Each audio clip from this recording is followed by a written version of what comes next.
Start recording and then, okay. Yes. Okay, so a very, very warm welcome to everybody to the 12th edition of Chennai Storytelling Festival. As you all know, we started the festival 2 hours ago with the traditional lighting the lamp, and we had a wonderful workshop by Geetanjali. And that is being followed by a 2 hour session of storytelling by and for adults. We have a number of workshops lined up. I'm sure you've received them in your email. So I hope you've made your pick and choice as to which are the ones you're going to attend. This is the first of a series of 12 sessions that we have at the festival this year. 12 sessions of storytelling by and for adults. So this evening we have storytellers mostly from outside India. We are going to start with our first storyteller of the day, uh, Maja Bumberák from Hungary. My apologies if I've got your name wrong. Please, I'm really sorry. I think the beauty of storytelling, especially online, is we get to meet a lot of people from across the world. So getting your pronunciations wrong means you're meeting up people from a completely different culture, which is a good thing in a way. So, on that positive note, I would like to invite Maya. Maya, if you could just put your hand up. I'm not too sure I can see you, so I could. Yeah, there we are. Thank you. Let me just spotlight you. Uh, yes, as I said, Maya Bumberák is from Hungary. Maya, please introduce yourself properly and share a story with us. Hello, dear everyone. Good morning, good afternoon, good evening. I'm a storyteller based in Hungary, and I'm very happy to see some of my friends from all over the world here. I'm so very happy that you came. I know some friends are here without a camera because they are with children and making orange jam, but they are still here listening. So I'm very grateful for all of you. And I think we will have about 20 minutes. I will share my story, and maybe there will be a couple of minutes for reflection. This is a story that was collected in Hungary, one of the versions in the 1940s from a gypsy woman speaking Romani language. And please receive it with as much love as I bring it to you. So once there was a gypsy woman and a gypsy man. They lived in great poverty. They had 6 children. The youngest one was just a baby in arms. But hunger visited them every day.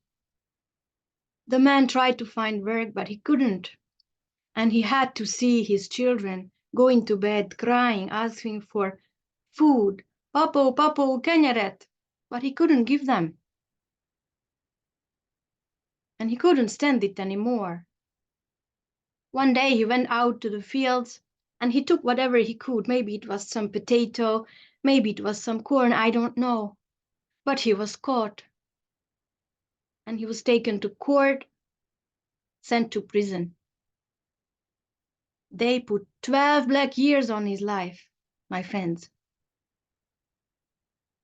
So the woman was left there with the children, alone. From time to time, she went to the village with her bundle, asking for a little bit of flour, a little bit of sauerkraut, a piece of bacon, or maybe just the skin of the bacon so that she can fry it. And of course, from time to time, she visited her husband in prison. Now she was again setting off to visit him. She had a beautiful rosy bundle. She opened it and she started to prepare packing. She had baked a loaf of bread. She had received a piece of bacon the day before. She put it into the bundle, a little bit of tobacco in a pouch, and a bottle of palinka. Now, please raise your hands if you have ever heard of palinka or tasted it. Martin Manasseh, I know you have. So imagine a drink that is like water. It looks like water, and it's stronger than the strongest fiery whiskey. Now you can imagine. It's a very strong spirit. So she had her bundle ready. She tied her baby onto her back, the youngest one. with a shawl, as was the habit in those old days. She took her bundle and she set off, on foot, of course. She walked and walked and walked all day. By the afternoon, the sky started to be gloomy and gray, and big fat drops of rain started falling. She just walked and walked, and she could feel she was becoming more and more wet, and she could feel her baby shivering on her back. And by this time, she reached the fields nearby a village. And she caught sight of a vineyard. In the middle of the vineyard, there was a little hut. Now the woman stopped and raised her hands to the sky. Oh, dear God, I don't mind what troubles you may send against me, but I must go into this hut with my baby and spend the night here. I don't care what happens after then. And that's what she did. She went into the vineyard. She put her hand on the door handle and it opened. She didn't have to break in. Now she was inside. It was dark. She put down her bundle onto the floor. She placed her baby on it. And she lit a candle, sat down on the floor, took her baby into her arm, and she started breastfeeding her. And when the baby was filled and content, she started cradling her and singing her a lullaby. Aludj édes kisgyermekkel, reggelre lesz édes teje, édesapád hozza neked, apridbe lelágy kenyere. Na na na na na na, na na na na na na na na, na na na na na. The baby was sleeping, and she was also sitting there with her eyes half closed. She was about to have a nap. But then, dear friends, she heard something from the corner. She opened her eyes wide open. What's that? And she could see the head of a snake, a huge, terrible snake, and it started coming towards her, crawling and creeping, and it was so huge as the hut itself, and it started wriggling around her, raising its head, snapping at her, hissing. The poor woman didn't dare to move an eyelid. She was just sitting there like a statue, thinking, good Lord, what am I going to do now? What next? But that creature started crawling up on her thigh, over the baby towards her breast. It must have felt the sweet milk, smelled the sweet milk in the air. And the woman, I don't know how she got this idea, maybe from desperation. Sometimes it comes from desperation, that she knew what to do. She started opening her blouse, and then she took out her breast, the one that was still more full. And then she squeezed her breast into the mouth of this horrible creature, and it started suckling the milk from her breast. With great force, she could feel. And she was just sitting there, praying, without her lips moving. Dear God, what now?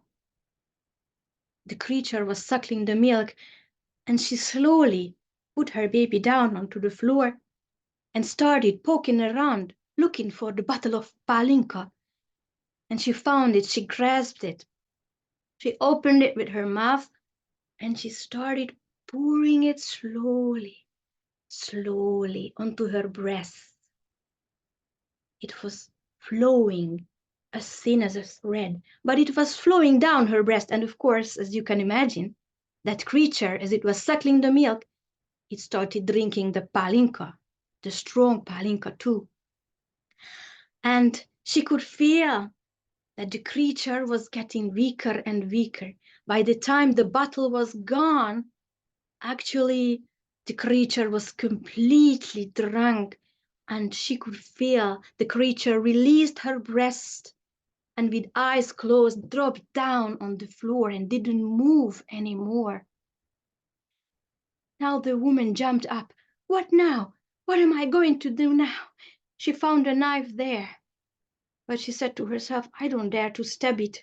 What if it wakes? What if I fail? I cannot do that. But then again, she knew what to do. She let down her hair. You know, she had beautiful, end-of-the-world black hair. It was reaching down to her ankle. She took the knife and started cutting her hair. And when she was done, she started spinning and weaving, and she made a loop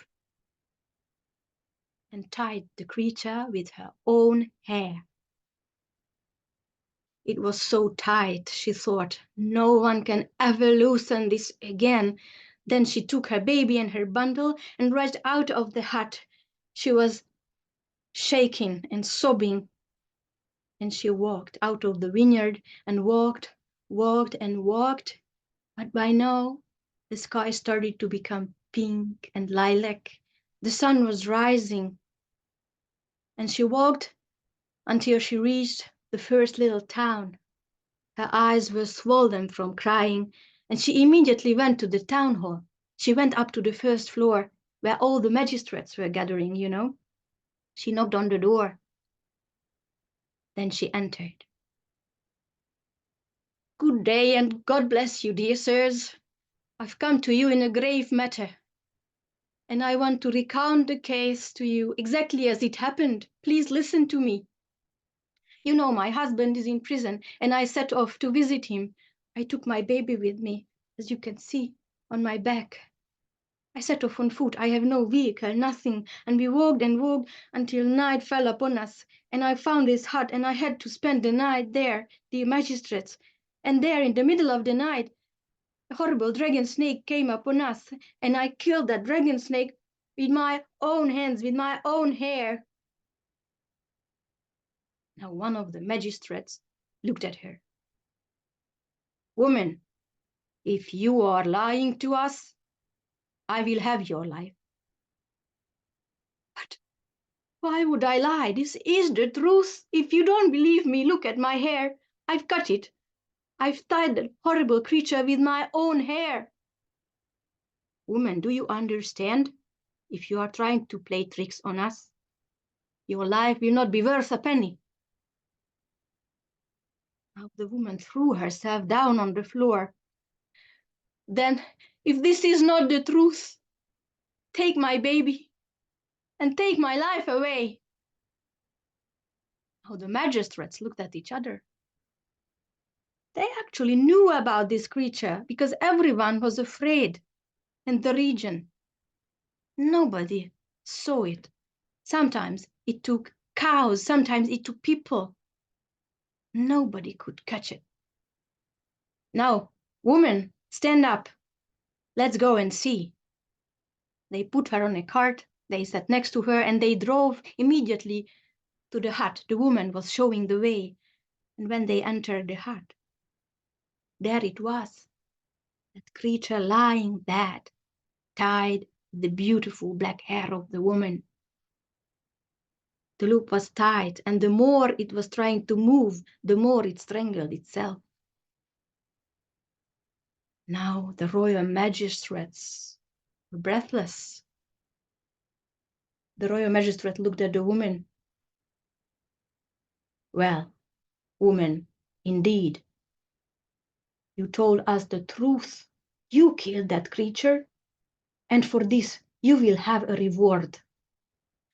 How much money do you want? What do you need? I will get it for you. The woman threw herself on the floor again. Dear sir, I don't need any money. I don't want much. My only wish is that, please, release my husband from prison. Look at my baby. I have 5 more at home. They need a father. Please, set him free. I have no other wish.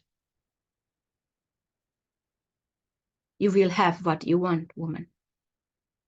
And she didn't have to wait much. They brought her husband They released him from prison, and they even gave them a cart with 2 horses before it, filled with wheat, maybe enough for a year. Now, have this cart and drive home with your husband and live in peace. Please, God bless you. So she and her husband got on the cart and they started driving home. Yeah, yeah. And, they went home. But whether he believed her about how she managed to release him from prison and whether they lived happily ever after is another story from another time. But sure, it was my story. Every word was true. And thank you for all of you for listening to it. Thank you. Thank you.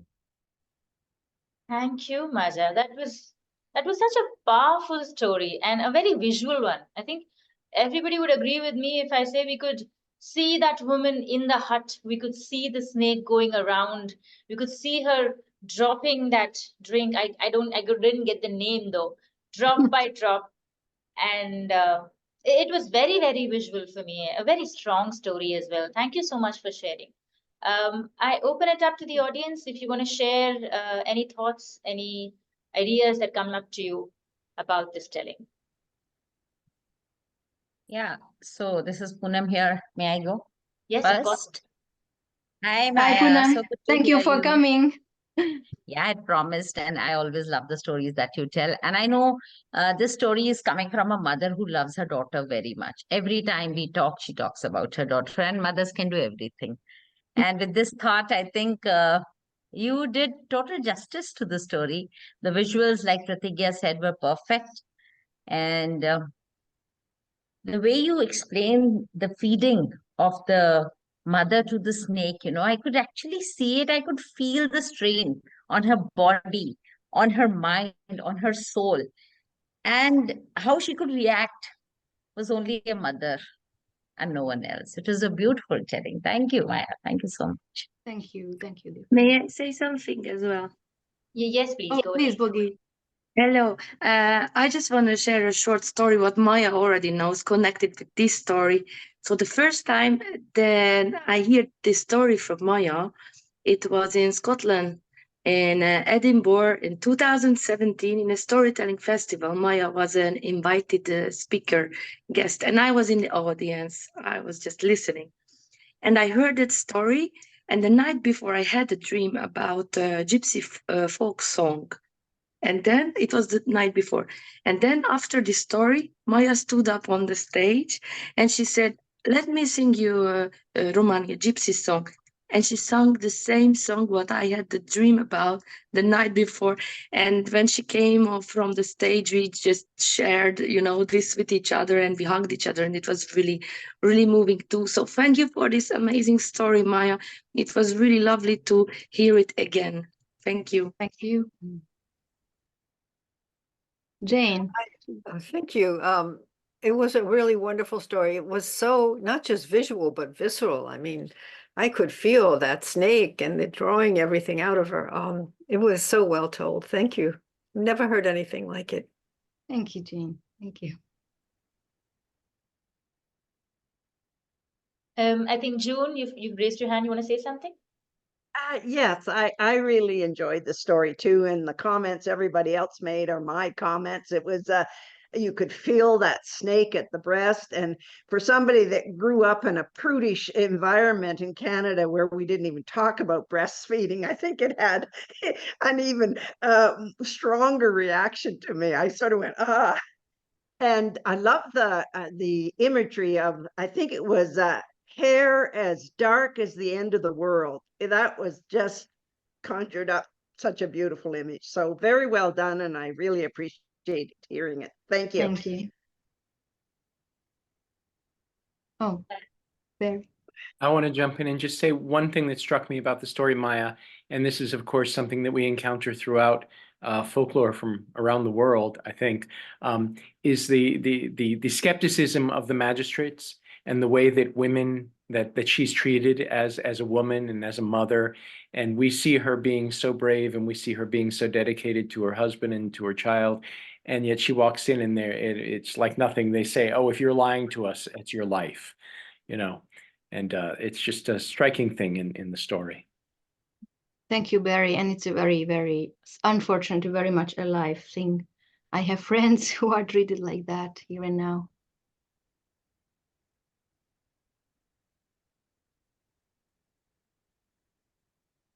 And oh, Moira.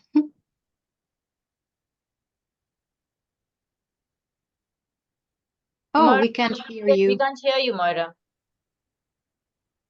Hear me now? Okay, so hello to everybody in all over the world. It was great to hear that story, you know, the way you tell it. I mean, someone said he could relate to the mother's feelings, so do I. I could even relate to the headache of the snake she must have had the other day. It was wonderful storytelling, and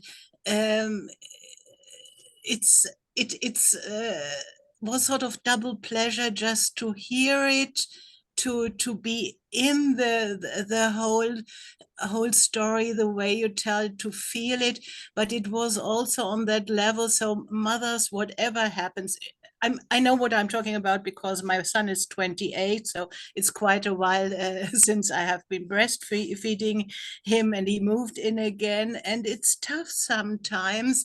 And this story has this clear message: mothers, whatever happens, they can think of a plan B. They always can think of another way, and so that's the message, at least, that came over for me. Good. And I just needed it very much. So thank you for that too.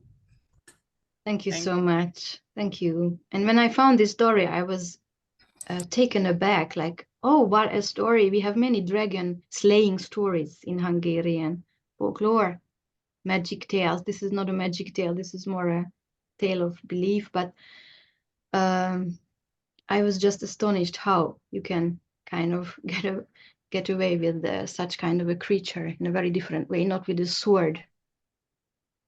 I also love how it honors I don't know if it's a national drink or certainly regional, but it honors the palinka by making that the method, the tool, the weapon. And to tell you the truth, oh, Martin, please. I just wanted, I mean, like Bogi, I heard this story for the first time in 2017, and I've heard it several times since. And all I can say is it grows and it grows and it grows. It is always more vivid. But the thing that I really love about your telling, Maja, is the way you inhabit the story. You are right in there, and the story comes from the center, from your heart. And that is why we hear it so clearly, because it comes with your love. And thank you so much. Thank you so much. Now that you are saying this, to tell the truth, I'm feeling physically how the creature is suckling the milk. I can feel everything as I'm telling it. And I told you at the end of the story whether he believed her or not. I'm telling you this because I found a longer version of the story, and in that version, after they go home, the husband questions the woman of being a whore, and this is how she managed to get him released, and he wants to kill her. So there is more to this story. We could even make a workshop about it, but yeah. Thank you really for listening and coming.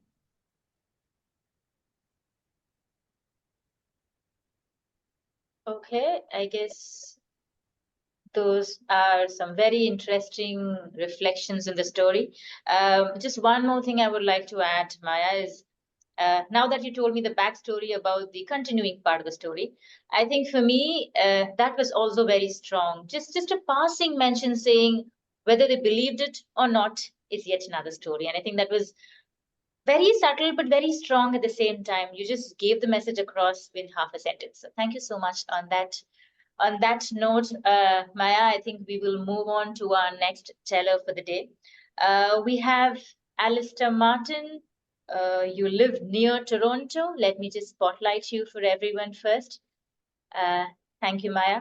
So, Alistair, please introduce yourself properly and share a story with us.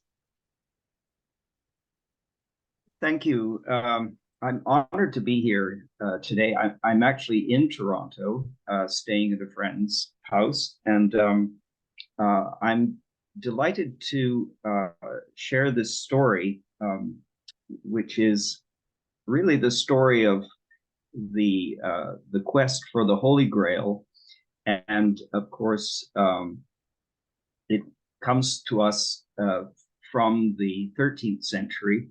At a time where King Arthur's court and all of its chivalry was very much on the minds of those who sought a relationship with Christ, and I think today that this story also is very significant for us as we each go about our quests to find whatever we're questing for, and hopefully we ask the right questions.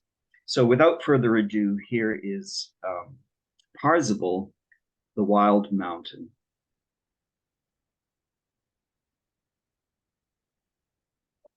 That day, Parzival's thoughts were not on his journey, but on the queen that he had left behind. Thus he forgot to guide the great sorrel's way, and was led as though by the hand of God to a dense forest, which was known in those parts as the land of wildness. Near evening, he came upon a lake, and there on the lake were boats. And as he rowed up to the boat closest to the shore, propped up against its stern was a handsomely dressed man who had peacock feathers lining his hat and was casting his line into the water. This is no ordinary fisherman, thought Parzival to himself. But remembering his mentor's advice, he restrained his curiosity, and with a cautious courtesy, asked the man if there was a place nearby where he could spend the night. The man looked up into the young man's face, and with what seemed like great sorrow, said to him in a weak voice, "There is only no place a day's ride from here except for that castle which you have just passed."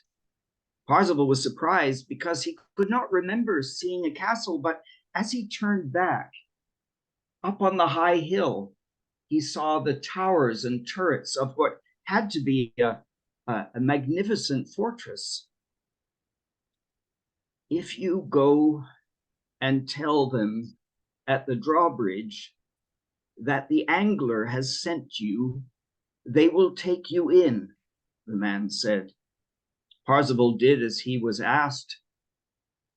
And when he called out that the angler had sent him, immediately the drawbridge was let down and the giant iron gates swung open. Solemn pages tended to his horse. Others led him to a spacious chamber where he was undressed, and pages washed the rust from his body with warm water and anointed it with sweet-smelling oils. The lady of the castle had sent down a robe of Arabic silk for him to wear, and it was no less than the master of the wardrobe who helped him put it on. However, with all this splendid welcome, there was neither a smile nor a laugh. Everything seemed to be covered in a strange sadness, as though a veil of mourning hung over everyone in the castle. solemn-faced knights came to invite him into the great hall. There, propped up against rich cushions of satin and silk and robes of ermine and sable, near to the great fireplace, reclined the Angler King of Wild Mountain. Parzival marveled at the strangeness of this scene. Though the fire was blazing hot, the king was shivering in his robes. There was somehow a question to be asked, but before he could wonder about this, the door opened and a page ran in, carrying a lance in his hands. The page ran from one corner of the hall to the next, and as he did so, Parzival could hear the knights and ladies and servants begin to weep. As the page ran past the place where Parzival sat, he could see that there was blood dripping from the point of the lance. Before he could wonder any more about this peculiar ceremony, the page ran out and the door was slammed shut. Suddenly, the door opened again, and in came 4 beautiful maidens, each carrying candlesticks. They were followed by 2 noblewomen who carried ivory stands.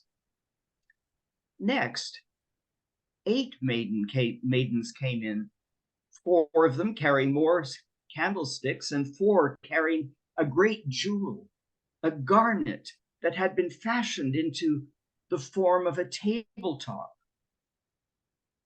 The maidens set up the ivory stands, and the others placed the garnet tabletop on top for the king to dine.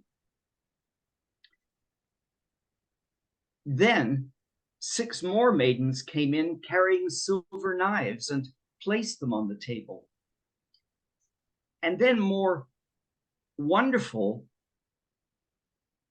4 more maidens came in, each carrying crystal lamps, followed by a princess who bore in her hands a sacred vessel that few had heard of and of which Parzival had never seen. She placed this grail on the king's table, and as she did so, the king groaned as though in mortal pain. The princess and her ladies stepped back,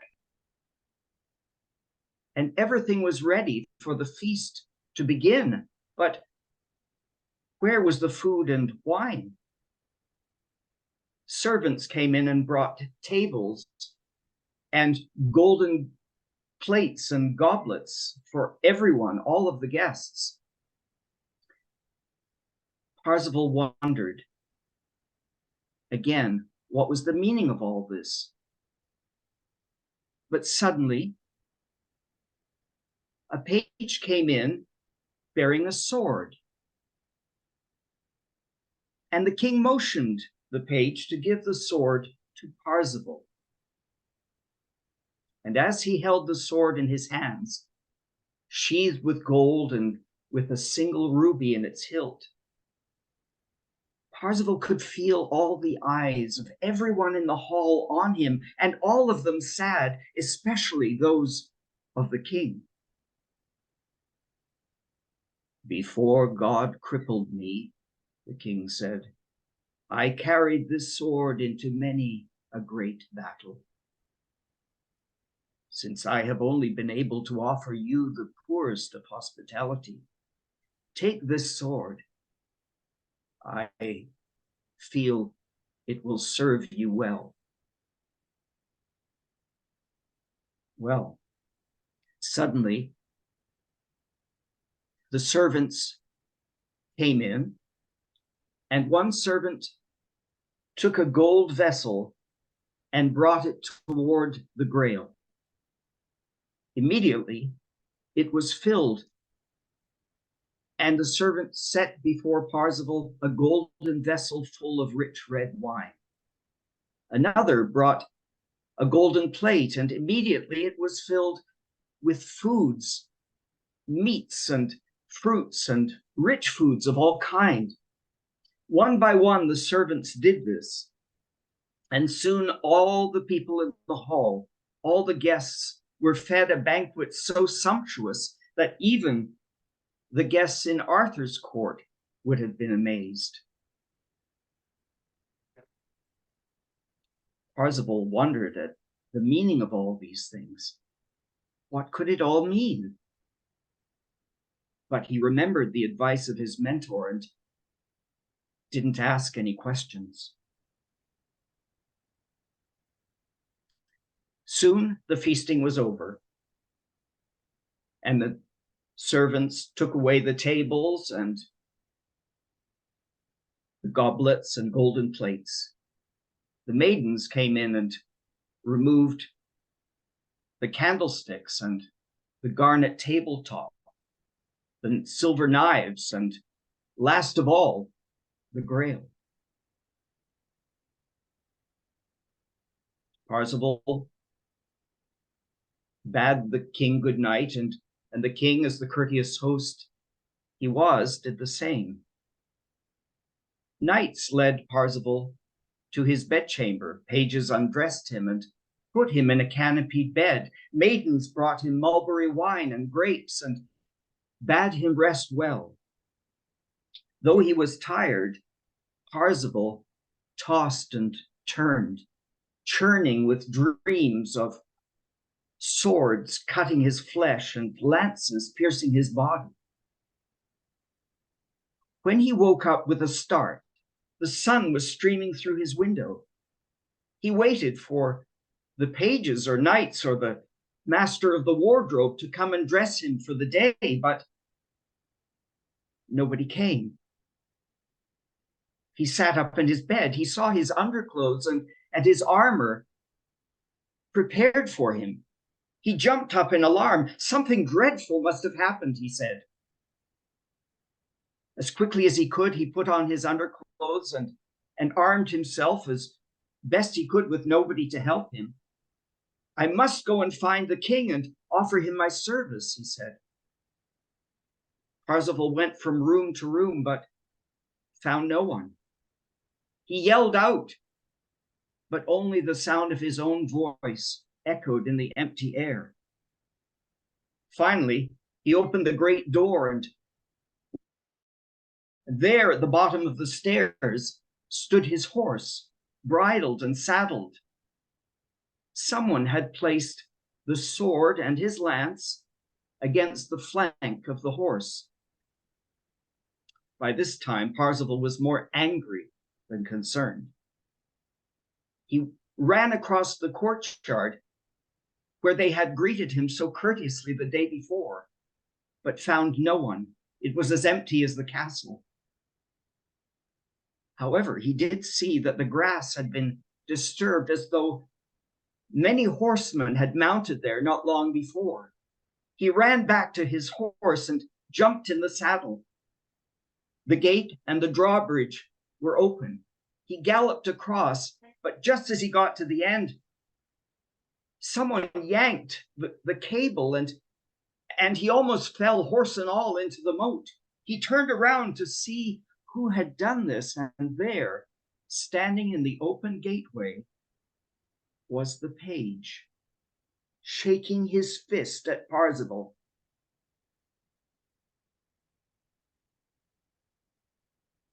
Damned be the light that falls across your path, he cried. You fool, you wretched fool. Why didn't you ask the question? Parzival called back, What do you mean? What question?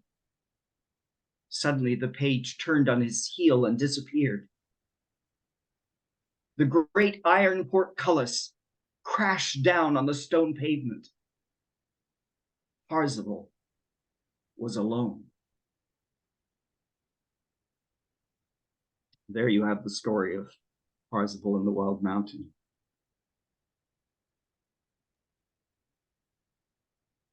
Thank you, Alistair. Gosh, the question not asked, and obviously the answer not found.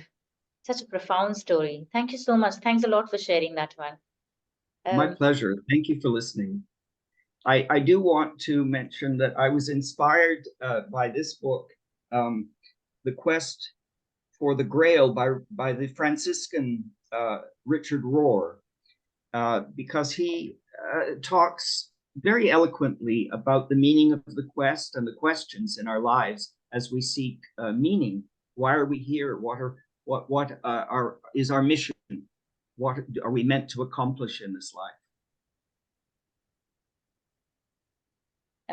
Opening out to the audience, any reflections, any thoughts, anything you want to tell, Alistair?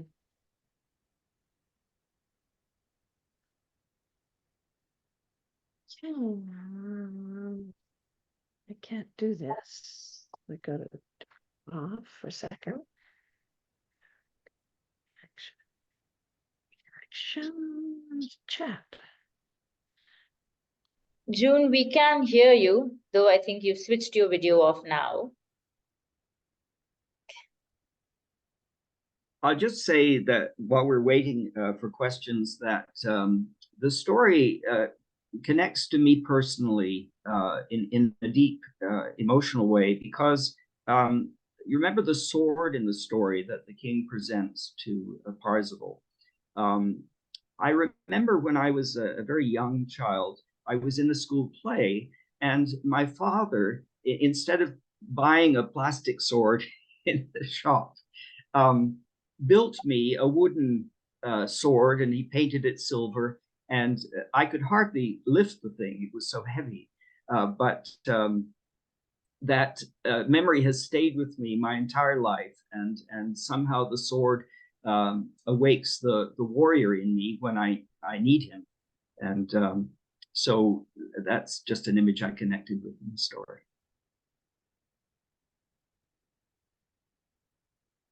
Thank you. Thank you for sharing a part of you and your father with us. Yes, Maja, please go ahead.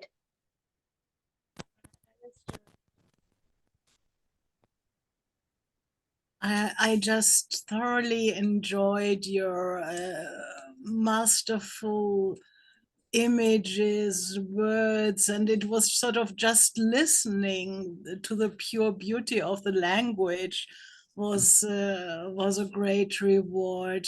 And of course, I don't know the Parzival story any longer by detail, but I do know what it's all about. And yeah, maybe that's the way to tell it, to leave it open, to make us thinking more, what should he have done? And it's I don't know, it's a question for centuries, for millennia, but I think particularly for our time. And I can very much relate to it. And I think the question is basically, what is it the other needs? And so that's what came across for me, because of course I know it from myself. As I already mentioned, my son gets on my nerve quite well. And then I'm all about, yeah, what does he do to me? How can he behave like that? And so on. And the moment I switch it to what's going on in him, what does he need, it's the whole inner drama is over, and one moves to another level. And that's what your story gave to me. So thank you very much. That was very powerful, Moira, what you said about what the other needs, and asking the question, what does the other need? Because in a real sense, the castle of Wild Mountain doesn't exist until Parzival needs it, and then of course he fails to ask the question, and it disappears. and so when we're on our journey, I think Joseph Campbell's hero journey is very apt here. Things appear as we need them, and we need to trust that.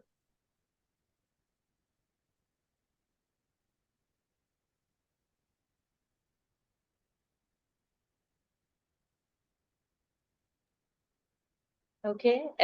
Anybody else? Any other thoughts?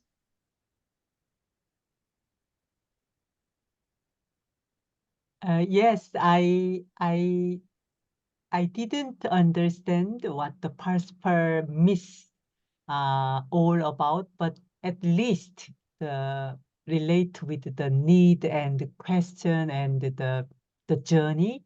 It reminds me of a middle-aged man's some kind of life crisis and sort of seeking the meaning of life kind of things. So more like a hero's journey to find his own meaning.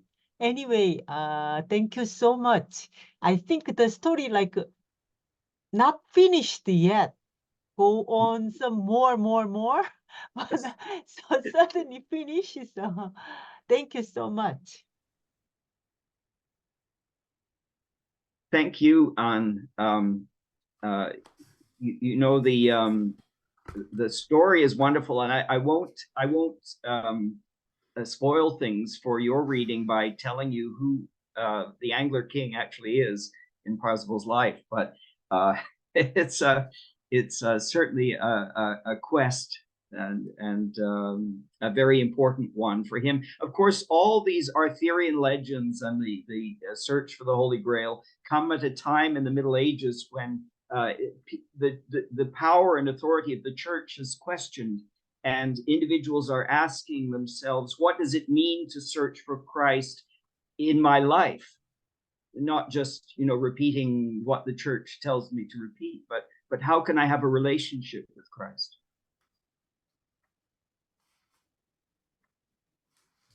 Dennis, yes, you want to go ahead? Hi, Alistair. Thank you so much for sharing that story. I'm wondering if you could possibly put the title and the author in the chat. And also, can you tell me, is that part of the Mabinogion, or what text is that based on?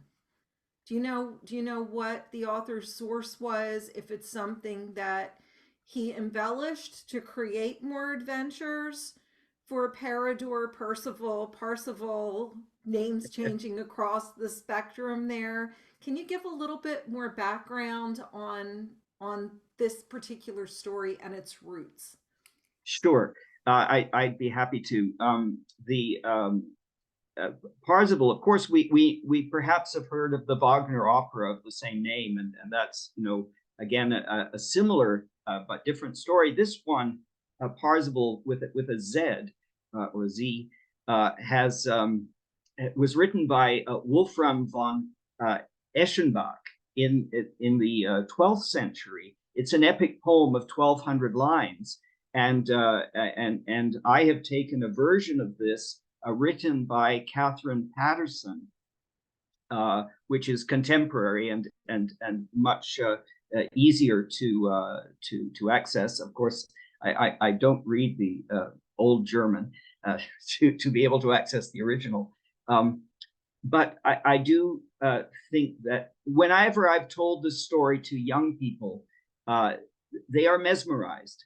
And many say it's the best story they've ever heard. Of course, I don't know how many stories like that they've heard, but there's something compelling about this tale, and I encourage you, of course, to get Catherine Patterson's book, Parzival, and read the rest of it because it's quite you know, easily read and short. Thank you, Alistair. Thank you so much for that. I think it's time to move on to our next teller now. So I invite Denise McCormack from New Jersey. Denise, just spotlighting you there. Yes. Please introduce yourself fully and share a story with us. Hi, it's really nice to be here. I'm Denise McCormack. I am in New Jersey. I have been a storyteller for a couple of decades now, and I'm also president of the Patchwork Storytelling Guild, which stemmed out of Philadelphia and expanded particularly over the time of COVID when we all came into everyone else's offices, living rooms, and telephones, and or cell phones. I won't say telephones, cell phones. I'm really happy to be here, and the story that I'm going to share with you is really it's an experience that I had. And I just would like to thank Eric, because Eric, you gave me a new story this morning to share. I love reflecting on things that are happening and just naturally do that now, as I'm sure that all of you do too, to just see stories in the making. And I'll share with you, I came on during the workshop this morning and I had my screen darked out. So it was blacked out with just my name there, as were many of the participants in that workshop. And I was getting ready, and it's early for me. And I had the sound off. I had the video cam off. I got a shower and I came back into the room. And as I'm coming in with less than a towel on, I look up and there's this big square of Eric in the center and he's waving. And I thought, oh my goodness, do I have my camera on?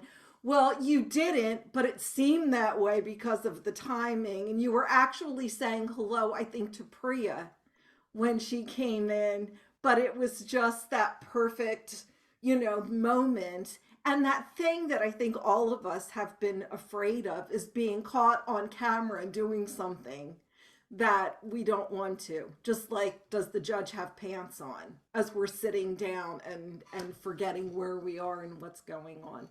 Anyway, the story that I'm sharing with you today, I call my Christopher story. And this is something that happened to me that I experienced probably about 10 years ago. I was teaching at a middle school in Trenton, which is a Title III, Title I area school district. And the class that I was teaching were bilingual ESL special education students. And they were all at various levels of English proficiency, from having very, very little, just being able to maneuver around, to students who I wondered why they were in that class. And with inquiry about that, I was told some of these students, they just didn't have any other place to put them. Now, it was January, and January, in case you don't know, is National Soup Month. And for January, there were many things that we had been talking about through December with food pyramids and having games on the computer with labeling different types of food, different things in the home, different processes, because it's processes that we most want to focus on, because the vocabulary keywords can be slotted in there. So it's getting in idioms and how to say things.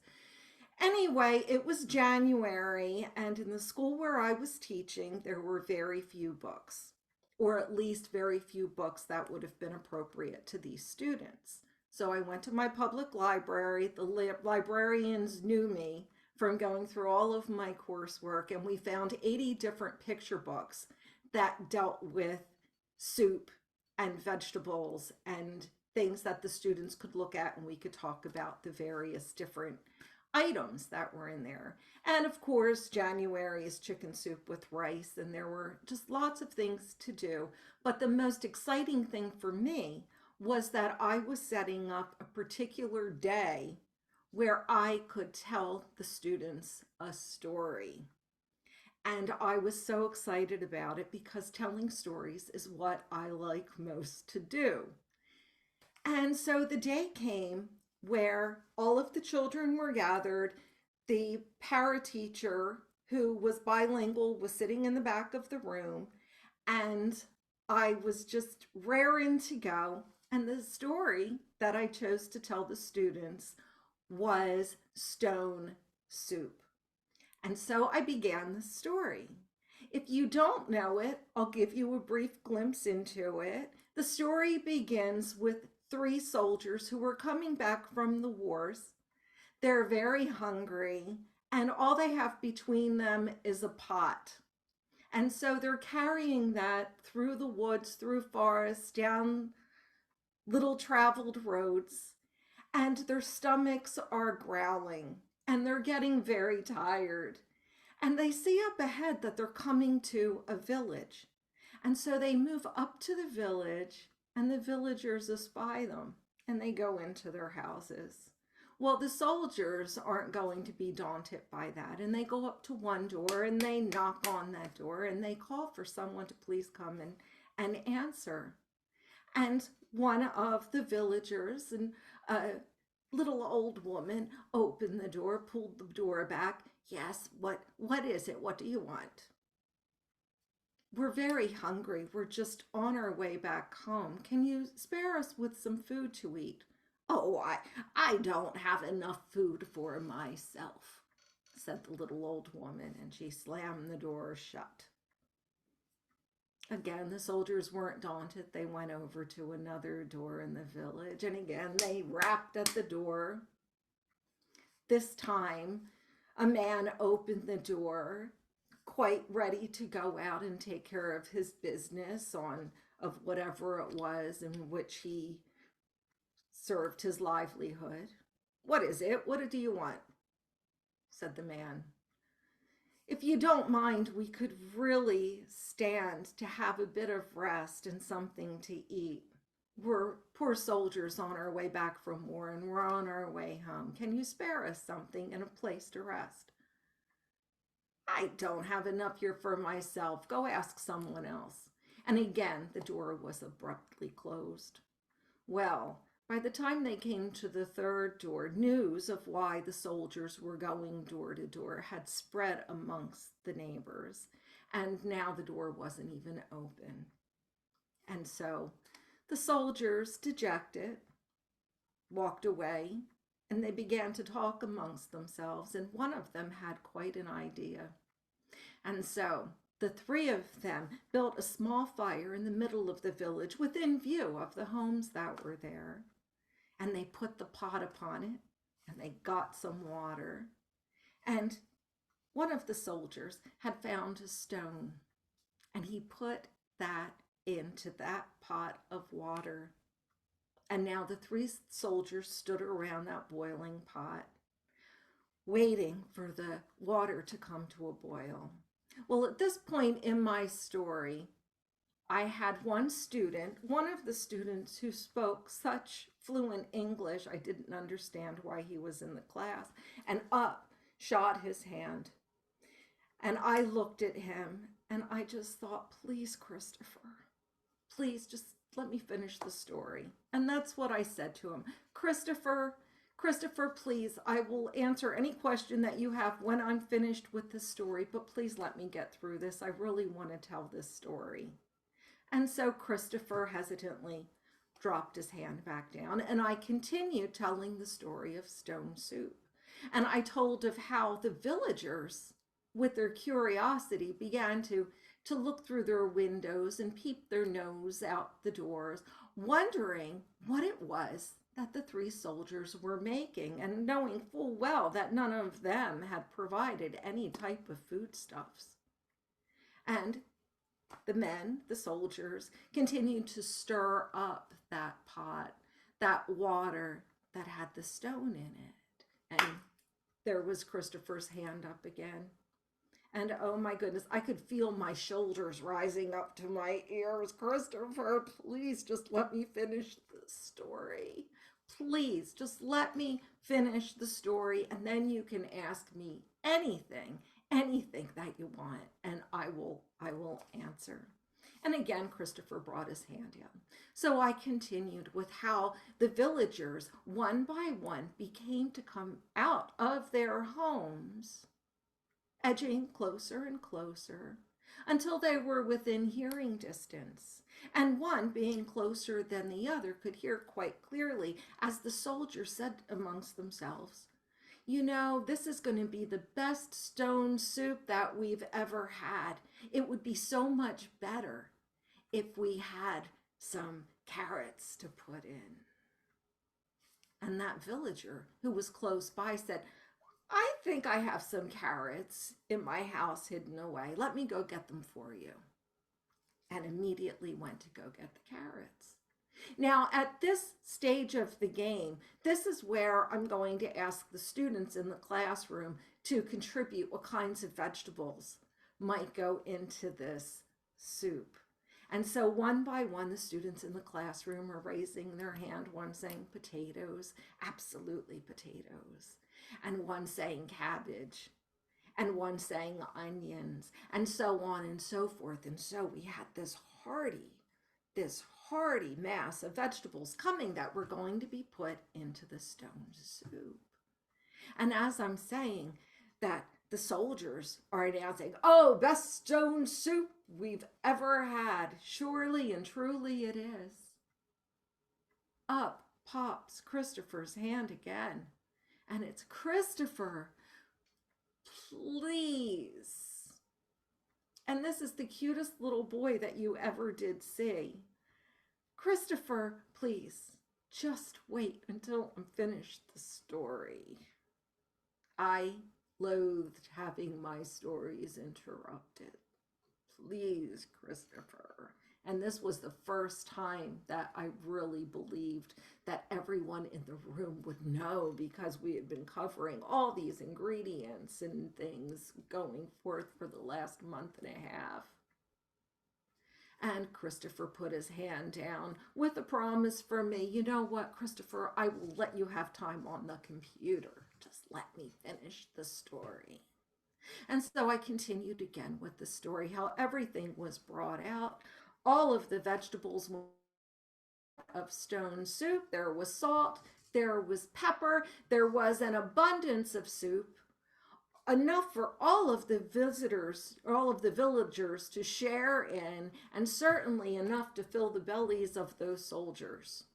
And so everyone had a full meal of friendship and sharing, and most of all, a delicious stone soup. And there goes Christopher's hand up in the air. What is it, Christopher? What is it? What do you want? Ask me. And Christopher looked at me and he said, what is a stone? And I stood there absolutely flabbergasted. And I thought to myself, what a fool am I? And I asked the parrot who was in that room, who spoke Spanish, what does he mean? What is a stone? Can you tell him? And she said to me, we don't have an exact translation for that. And I said, you're kidding me. And he really doesn't know what a stone is, which meant that probably many others in that class didn't know what a stone is either. And the message that I took away in that moment was, how dare I think that I could read minds, because I couldn't. And so now I don't presume that other people know what I'm talking about or what my needs might be. And I don't give in to pouting when someone that I live with, a husband or a child, doesn't know to get me what it is that I want, because I think they should know what I need. They don't. I have to ask for it. And I need to ask other people what it is that I can do for them so that I can give them what they need. And so that is my story of Christopher and learning that I can't read minds and that other people can't read mine. Speak and you shall receive. Ask and you shall receive. There's two parts to that. So thank you very much for listening. Thank you, Dennis. So that's the second story on the same line about asking questions and receiving answers. there is something about personal stories. Somehow I think as listeners, we connect to them instantly. And as most of us as storytellers, I'm sure we've been through this when we're telling stories, especially the ones who are telling to children, where you would have a child, can I, may I? And we've had that feeling that you've said, let me finish the story first. So I was with you throughout the story. I could feel every little word that you were saying. And I think the learning that you told about the story, that was a new one for me. That is something definitely new for me. And thank you so much for sharing that, Dennis. Thanks a lot. Opening it out to the audience, anybody wants to share, please go ahead. Yes, Neena, please go ahead. Yeah, good evening all. I'm Neena Girish. So I could relate with your story. Coming out of the last part, of course not, but the same story where you mentioned about 3 soldiers. I did this being a school librarian in Delhi. I did this with my primary kids, and the best part was they were enjoying every bit, right from the stone, and I connected it with like the traveler sitting under a tree and talking to the stone, and the people who denied giving him a carrot or whatever he was asking for were curiously peeping out, and then how they came forward to know, and then how a girl started giving him things, and one by one these people started giving him, and finally they make a beautiful dish. Because being in India, it was important to teach our kids how to be sharing, caring, and together what kind of delicious dishes you can make. So one way we taught them to make different dishes, and they came up with several stories, state-wise dishes, where just because of this one story, from thepla till khichdi, whatever Indian dishes were there, state-wise kids starting the stories. So that was one connection that I felt with the story, because the moment you told the story, I left my job, but this quickly took me back to the activity, and that we did. And yeah, what I do when I used to tell them stories, I made sure, because kids never would let you move forward unless and until you clear their doubts. So we continued for 2 days. This was there, but we made sure that they understood, and then they went forward. So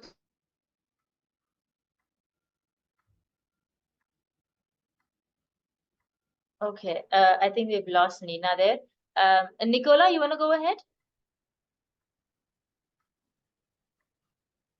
Hi everyone. Yeah, thank you, Denise, for that beautiful story and your telling. And what I really enjoyed about it was how when you spoke about Christopher and him raising his hand, we just knew that there was something there. And you kept that going throughout the whole telling, that sense of, and I think that's one of the great things in storytellings, when we sort of plant a seed at some point and we know that that's going to emerge and be significant, and it's just there in the background, and it kind of keeps us hooked in, and that was really well done. And there was something else I was going to say as well. Yes, just about the importance of physicality in storytelling, especially with people of different languages and backgrounds. Obviously, when we're doing something on a screen like this, we're quite limited. But when we're in person, I think we can use our physicality. They had the stone, and like really visualize it in our minds, that we're holding a stone, and give it that emphasis that communicates it in beyond word, beyond language. So yeah, I just wanted to put that in as well. And also the fact that the story sort of speaks to not only the sharing of resources being really valuable, when we may all have little, but when we give a bit, then we all have a lot, sort of that the fundamental message. But it also speaks to storytelling itself, that the storyteller telling the story on their own, it has little value, but with each person that is there, that adds to that story by their presence, by their listening. So that it spoke sort of deeply of that, the message of the story, about sharing and each person's contribution being valuable, and then the message of Christopher and his contribution, which was looking for clarity on the meaning of the story. So yeah, that's it. Thank you. It's funny, this story, there are certain episodes in my life that just basically wrote themselves, because this story is a memory that I'm sharing with you. It's not the same as a performance story, even though it has been done that way, but it's just, this is actually what happens, and we see things as in story. We see them in story. So it's really good just to take a minute sometimes and realize what lessons there are to learn in the moment. Yeah, thanks. Beautiful. Sure. I have a question. What does it mean they can't translate the stone in the little boy's language? I couldn't understand. He didn't know what a stone was, in that the actual word of stone. And I've heard other people say, well, yes, there are equivalent words to stone. I know that there's pebble and there's rock, and really that part of it doesn't matter. The point is, Christopher didn't know. And Christopher, of all of the students that I'd come across, he was the one who I questioned being in that class, because I would not have known that Christopher had any problem with understanding anything in English. He was just there. I was told it was because they didn't have someplace else to put him, actually having inquired about Christopher. And again, it's just, I don't know, like, I don't know. That's the whole point, I guess, is I don't know what other people know. I have no idea. I don't know. If I'm describing, if I say I sat in a chair, it could be a stool to one person and a throne to someone else.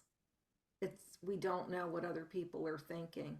I will tell you though, for those people who do teaching in classrooms, I have a background in teaching English to speakers of other languages, and one of the things that I picked up came from Martha Stewart. If you know who Martha Stewart is, she does a lot of things for homemakers and gardeners, people who do things that they're making.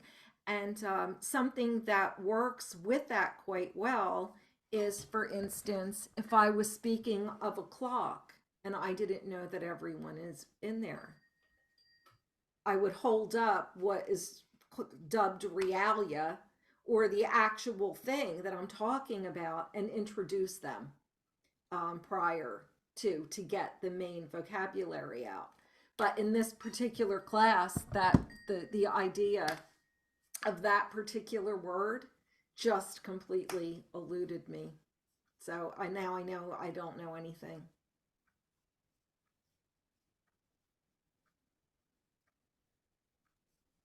Okay, I'm afraid we'll have to keep this really short, but yes, go ahead, June, and then Shukrita, and then Deepa, please.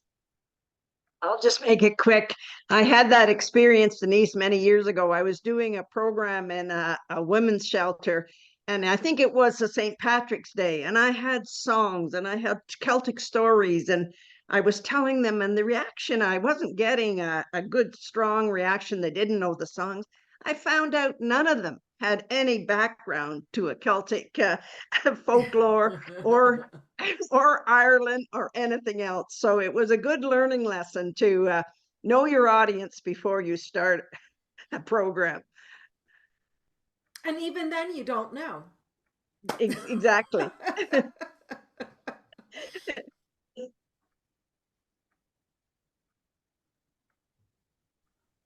Hi. Yeah, I just wanted to say, Denise, it's a lovely story, very heartfelt, and since it was a personal experience story, it was a different dimension, and I think the story is so relevant today, especially I think for parents, because this is of course a teacher-student interaction that you had and your experiences, but it happens a lot that parents don't listen to children, and we assume and parents assume that they know their child really well. And, you know, in that process, they don't have something called pure listening to their child. They're unable to see that. And I think this story is very therapeutic in that way, if we kind of spread this to parents. And I think it's a beautiful story. And it would really drive home the fact that we shouldn't assume, even if it's about our own child or if it's about somebody whom you claim you know. And so I think it's very relevant and beautiful. And thank you for sharing that. Thank you so much. Thank you. Thank you, Shukrita. Thank you, Denise, once again for the lovely story. And as I said, personal stories always have a special connect, both with the teller and the listeners. With that, we move on to our next teller for the day. We have Angelina Halvorsen Bogo from Norway. Let me just spotlight you, Angelina, could you switch your video on? Yes, thank you. There we have. Hello, Angelina. Welcome to Chennai Storytelling Festival. Please introduce yourselves fully and share a story. My name is Angela Halvorsen Bogo. I'm English by birth and I've lived here in Norway for the last 16 years. I first came into storytelling more than 30 years ago in Scotland, and I was apprenticed in a way to an Indigenous Scottish traveller storyteller called Duncan Williamson. Many people in the UK know him or knew him. And after I had lived in Scotland for about 20 years, I moved to the far north of England to live in a monastery that was inspired by the early Celtic saints. And this was where I first came to know about Saint Bridget, who I'm going to talk about and tell a story about today. Because yesterday was Saint Bridget's Day, the 1st of February.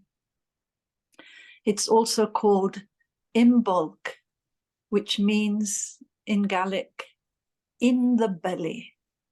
And it means that the spring is coming, but we can't see it because the earth is pregnant with the spring and it's hidden in the belly of the earth. Here in Norway, we have a lot of snow. It's full winter. And yet, underneath that snow, in the earth, things are starting to wake up. Flower bulbs are starting to wake, and seeds are starting to just begin to wake in response to the light, the changing light. So St. Bridget's Day, the 1st of February, Imbolc, happens 6 weeks after the winter solstice, the darkest day, the shortest day of the year. And we can feel it here every day. There is more and more light coming. Now, we need light. And Imbolc is a fire festival. We light candles. We sit in the dark. We think of our dreams and our intentions and our prayers and our wishes for the year. And from the darkness, we light candles, or we relight the fire.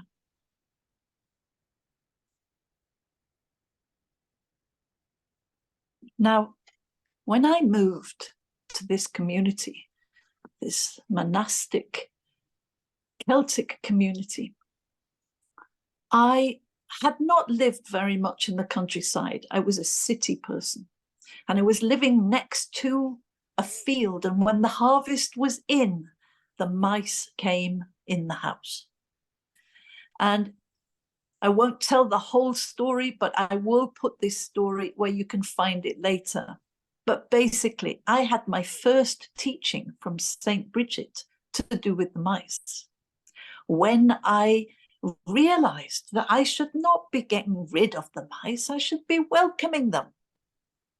And once I decided to welcome the mice, I had no more problem. I never saw a mouse again. I want to tell you, however, one of the stories about Bridget that has lodged in me for years. In the story, there are 3 people and 1 animal. Saint Bridget was born in 453 AD in Kildare in Ireland. She was born 22 years after St. Patrick began his work. And some people feel that St. Patrick could have baptized Bridget. But anyway, Ireland is full of stories about Bridget. And they're either to do with fire, or they're to do with hospitality, or they're to do with generosity. Many things we could say about Bridget. Let's go into this story now with the 3 people and the animal. I would like you to imagine that you are very, very hungry. And you're a dog. And you're a dog in a place where dogs are not really pets. People had dogs if they did something. They were guard dogs or sheep dogs. Now, I don't know why this dog was so hungry. Maybe it was because it was too old to be useful. Maybe it was because its owner had moved or died. But this dog was hungry, wandering around, sniffing here and sniffing there, looking for something to eat. Meanwhile, Bridget, who was a teenager at this point, had been told by her father that there would be a guest that evening and that she should prepare the dinner. And the father gave Bridget 5 pieces of bacon to cook for the dinner. And she cooked them. And she laid them out on a platter to cool. And while that bacon was sitting there in the kitchen cooling, that dog picked up the smell of that bacon and came to the door of the house and ruff, ruff, ruff. Bridget went to the door, saw this dog, hungry. You can imagine the face of a hungry dog. I'm sure you've seen one. Even a dog that's not particularly hungry can put this face on that is saying, you must feed me. You must feed me. Have you seen that face on a dog? I've seen many faces like that. And Bridget, being the kind of person that she was, generous by nature, gave one of the pieces of bacon to the dog. That dog must have thought it had gone to heaven. A whole piece of bacon. Oh, the dog ate it all up. But then still had that look of hunger. Feed me, I'm so hungry. Maybe the dog was still hungry. Bridget gave the dog another piece of bacon. The second piece of bacon went down like a jiffy. Now, while all this was going on, the guest who had arrived earlier was spying on Bridget and was watching. these pieces of bacon being given to a dog, a stray dog at the door. And that guest was thinking, I'm going to make sure her father hears about this. Yes, I am. The dog still had the, I'm hungry, I'm hungry. I think Bridget had taken a liking to this dog. So a third piece of bacon went to the dog, and the fourth, and the fifth, and the platter was empty. Now, Bridget wasn't worried at all, because she trusted when that someone was in need, she would give.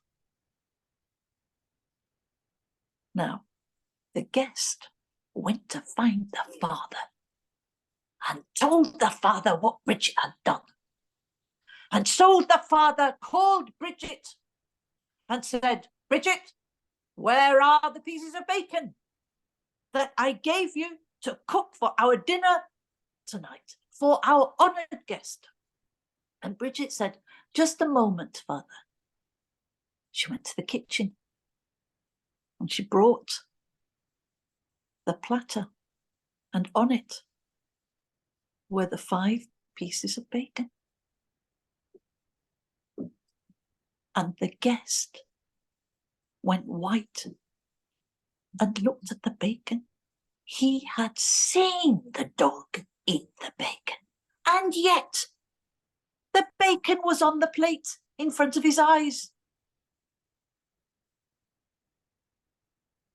He said to Bridget's father, I have never seen anything like this before.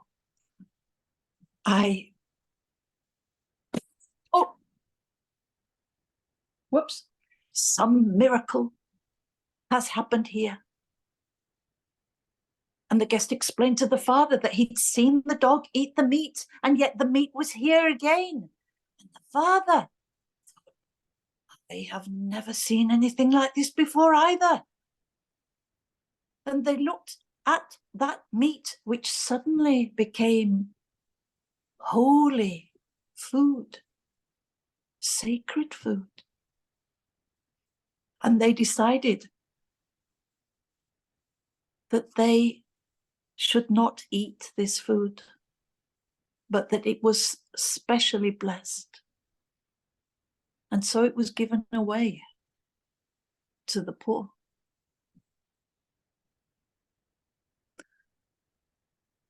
And this is one of the stories I love about Bridget.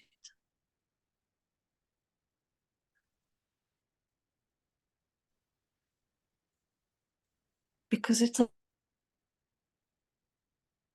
about an animal and a miracle, a mystery.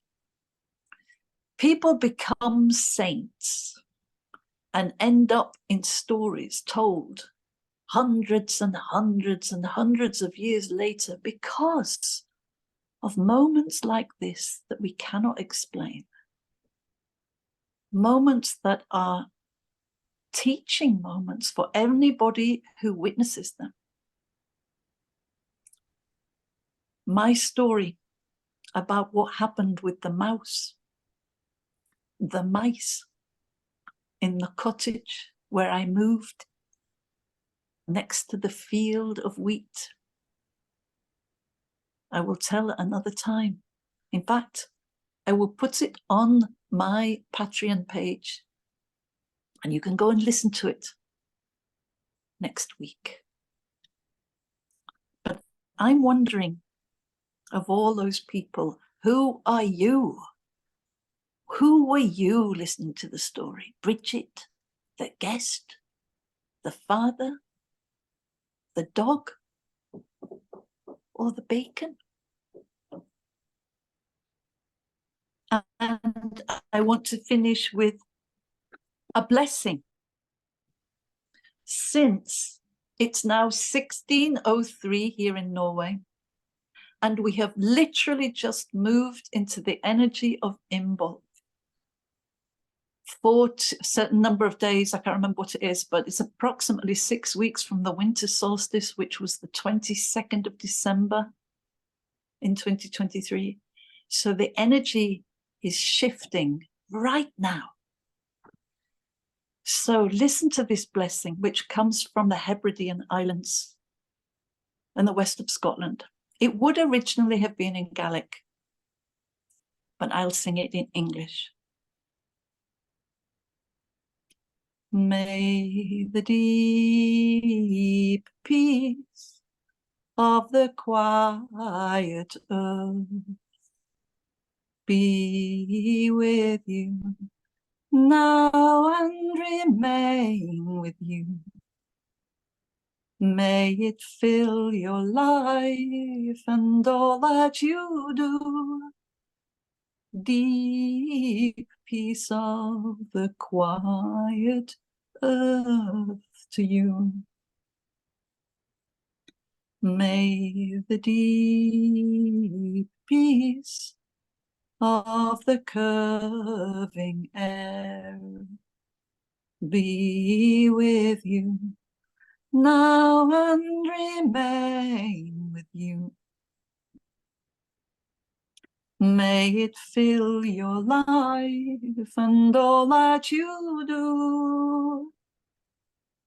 Deep peace of the curving air to you. May the deep peace of the flowing wave be with you now and remain with you. May it fill your life and all that you do. Deep peace of the flowing wave to you.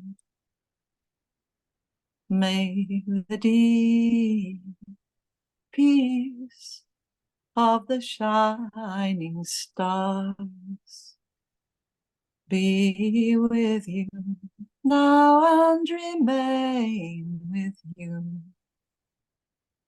May it fill your life and all that you do. Deep peace of the shining stars to you. Deep peace of the shining stars to you. Deep peace of the flowing wave to you. Deep peace of the curving air to you. Deep peace of the quiet earth to you. Deep peace, deep peace, deep peace, deep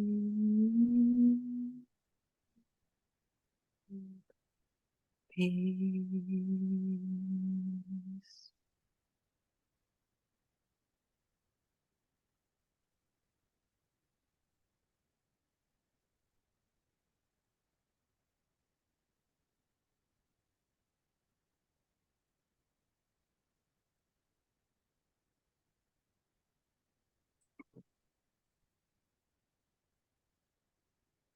Thank you, Angela, for the blessing, of course, and thank you for lighting the candle for us.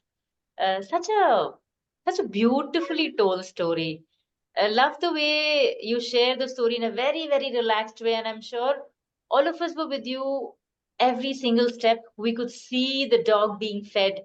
We could see the dog saying, "Hey, I'm hungry." Thank you for sharing this. Yes, Dennis, you want to go ahead? Yes. Hi. Angela, that was so lovely. And I love that you added song to your sharing. And I'm wondering if you could tell me a little bit more about that song, if it's one that you have adapted yourself from something else. It seems almost like a goddess song. And I would just love to hear about that, or if there is a source for it. It was just beautiful. Yes, I exchanged this song, Blessing, with a little story that goes with it in exchange for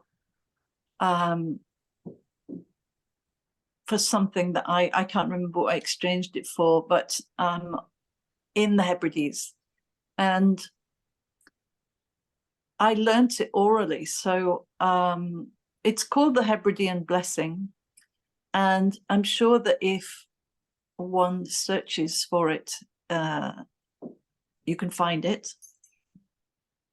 And there are variations, and people, of course, speak it or sing it differently.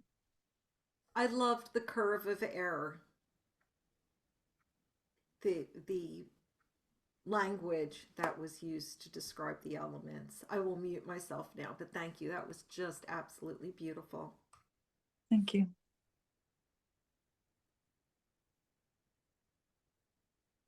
Yes, Shukrita, please go ahead. Thank you so much for this lovely story. It kind of had so many beautiful elements. You know, you brought in about, recognizing the miracle that sometimes is in front of you and you don't know how it happens. And it's beautiful to sort of pause and see that in daily life there could be so many miracles happening to all of us, but we don't really attribute it to a miracle. We just say it just happened. So beautifully, the food is on the table when you want it. It's a miracle. And a small thing like, the aspect of wonder also, which is there in the story, which is like, it just makes you think, and sort of it's like a story in mindfulness. You just want to stop, you want to pause, and just want to take in the story. I would love to listen to it once more, because it's so beautiful and you narrated it so well, and you just want to take it in again.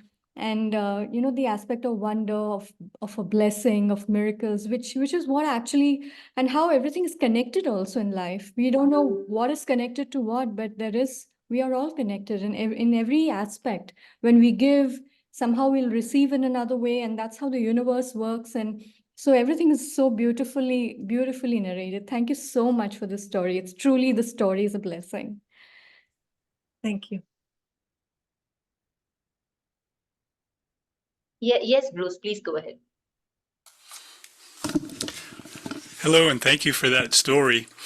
I don't know, I'm not familiar with the place where you are, Angela, or the realities of it, but what you explained to us briefly about it being far north and very dark and monastic, I had an image in my head, and I don't know if it's the place or just you, the effectiveness of your delivery, but I think what you transmitted for me, what came through most palpably, besides a very, very clear spiritual story, was just a sense of clarity and focus that I think was unusually keen in that particular delivery. Thank you.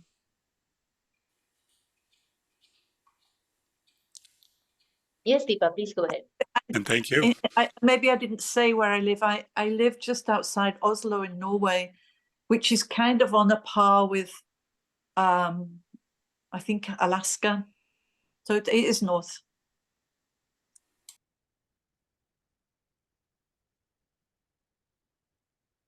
Deepa? Yeah, so thank you so much, Angela ma'am, for sharing this story. And this story brings me back to the universal truth or the unity and diversity that we all have, being humans, living on different continents, different places, but still the basic uh, needs or the basic philosophies are the same. So the miracles happen everywhere, irrespective of a country, a continent, or anything. And I could go with it. And the highest thing that goes is like humanity. Humanity is the highest religion that I feel is, which is keeping all of us alive. So I could think on those terms. And with each story that I've heard, I could connect with every single thing. Yeah, thank you. Thank you for bringing out the story. Yes, June, please go ahead. Thank you, Angela, for that story. I really liked the way you invited the audience to imagine a dog that was hungry, and even a dog that wasn't hungry that could trick you, because it took me right into the story even deeper, because I'm a dog lover and had dogs, but it drew me even further into your story. And I really appreciated the technique you used to involve the audience. Thank you very much. Thank you. Just to add to what June was saying, I'm not a dog lover, but I could still, yes, as June said, that technique was really strong. It took me further in. I could actually see a dog which was not hungry, but was still asking for food. So thanks for sharing that, June. Thanks a lot. Is that it? Anybody else wants to share anything more? Okay. Thank you once again, Angela. We're moving on to our next teller of the day. John Sundell, if you are with us, could you please switch your video on? Yes, let me just highlight you. Spotlight it for everybody. So we have John Sundell from North Carolina. Hello, John. Welcome to Chennai Storytelling Festival. Please introduce yourself fully and share a story with us. Okay. Thank you. I apologize. I've been in the background here going over what I'm going to present. Be a very, very different feeling from the last two stories, which I've just heard bits of as I've been going over this. And it has to do with a very famous legend, which is generally heard as a ballad about a man named John Henry. Now, if you open up a book of famous tall tales of the United States, you'll usually find figures like Paul Bunyan and Pecos Bill, very colorful, imaginary figures. And John Henry will be in there with them. But that's very misleading, because John Henry, most people have believed for a long time, was a real man. And his story in reality involves a lot of tragedy. And I thought that this is very, very pertinent story to go into with you, to share the ballad and then tell the true story about John Henry and the life that surrounded him, because now in the United States, there's a big mess going on about erasing history, about people not wanting for nice white children to feel uncomfortable by hearing about slavery, and so trying to wipe out the past, essentially. So this does just the opposite. It allows us to look into the past and dig in there. I probably need to give a little background for those of you who are not from the United States.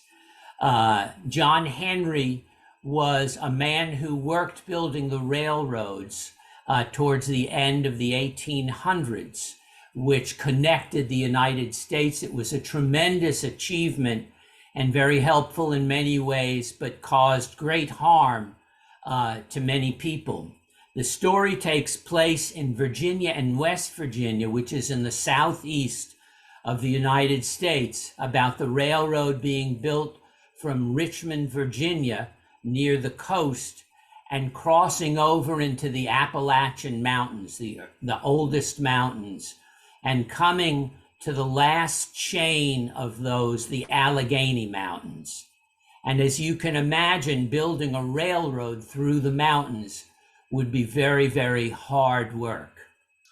And it would involve men, steel drivers like John Henry, who had a sledgehammer weighing anywhere between 9 and 20 pounds, driving in hand drills into rock to make a hole for something to blow out the rock, and that would be held by a shaker. And so that's a little bit of the background of the story. And during that period, something called the steam drill was invented, as was dynamite, made from nitroglycerin, which had 10 times the power of gunpowder to explode the rocks. And so the story describes a legendary race between John Henry and a steam drill. And I'm going to sing you the song, sing you the very, very famous ballad, and then go into the real history behind it. Now, I don't know if you can hear the banjo well. Unfortunately, Zoom is not very friendly to the high pitch of banjos, but I trust that you'll be able to hear my voice with the lyrics, which are most important. Here we go. When John Henry was a little bitty boy, sitting on his papa's knee, he said the big Ben tunnel on the sea and no road, gonna be the death of me, Lord, Lord, gonna be the death of me. Unfortunately, my dog is barking and I don't think I can do anything about it. Well, now the captain, he said to John Henry, I'm gonna bring me a steam drill around. I'm gonna bring that steam drill out on the job. I'm gonna walk that old steel on down, Lord, Lord. Walk that old steel on down. Well, now John Henry said to the captain, he said, a man ain't nothing but a man. But before I let your old steam drill beat me down, you know I'll die with a hammer in my hand, Lord, Lord. I'll die with a hammer in my hand.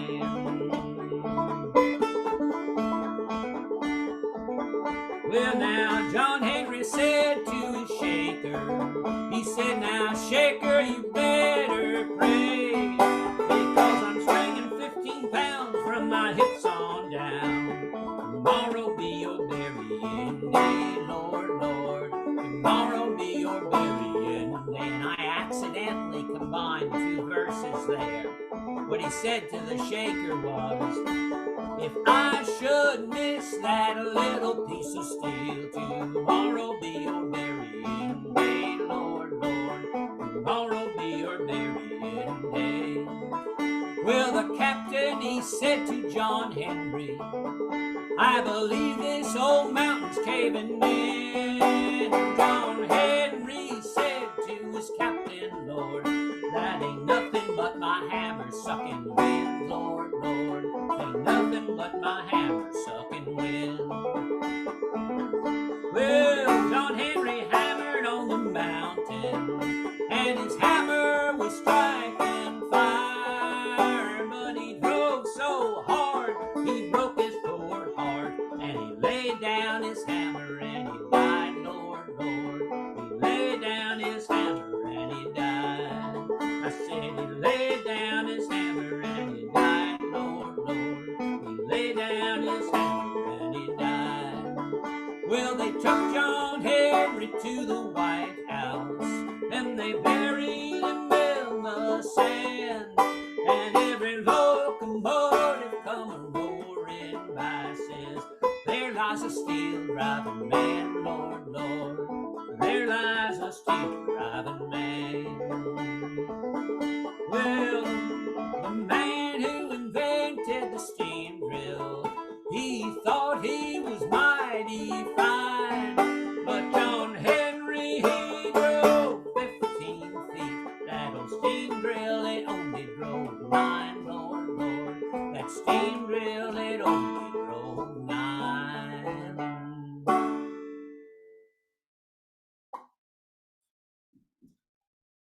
and that is the ballad of John Henry. Many different variations of it, but that's the basic outline. Now, for many years, people have believed that John Henry was a real person, but when historians tried to follow his tracks and verify that that was true, they always hit a dead end. And there was one man who finally made it through. His name was Scott Nelson, and he wrote 2 books. One, Ain't Nothing But a Man, with lots of pictures, quite simple, following his process of finding John Henry and the time that he lived in and what happened, and a much longer one called Steel Driving Man, John Henry, the Untold Story of an American Hero. Now, he was a historian. He knew quite a bit about that time, which I did not mention earlier, but is very relevant, which was right after the Civil War.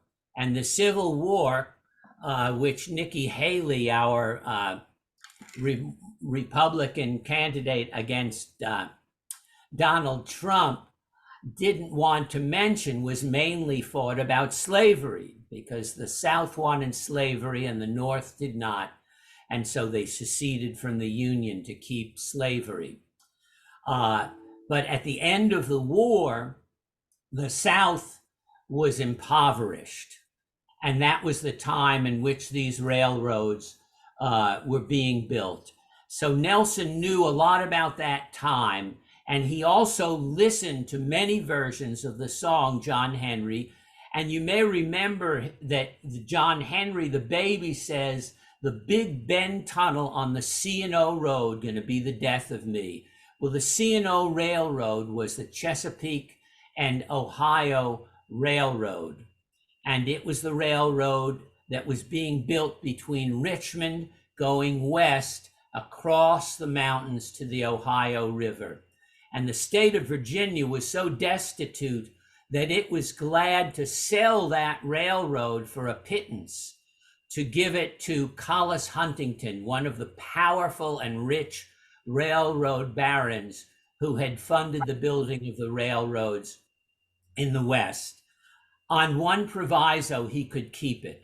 And that was that he was able to build that railroad from Richmond through the Appalachian Mountains, including the Allegheny Mountains, to the Ohio River by the summer of 1872, which was 6 years. He knew that, and he also knew that the Big Bend Tunnel was in the Allegheny Mountains. And so one of his first acts as he began to dig into this was to go to the Big Bend Tunnel. And when he got to the Big Bend Tunnel, he had a big surprise. He was able to walk into the tunnel. He was able to walk in a ways. And the first thing he realized was that the rock was very soft. The rock was so soft that a few years after the tunnel was built, there was a cave-in because the air had simply deteriorated the rock. Well, that was very ironic because you would not use a steam drill on rock that was that soft, which made him doubt the story, of course. He also knew that when you built these tunnels, you not only came in from both sides, but you came in from the top so that the broken rocks that were being busted up could be hauled up out of the way and carried out of the way. So he went up on the mountain and he looked and he found the remains of 3 shafts going down, but none of them was large enough to house a steam drill. And so Nelson came back and he thought, what's going on? I guess this is why people always stop.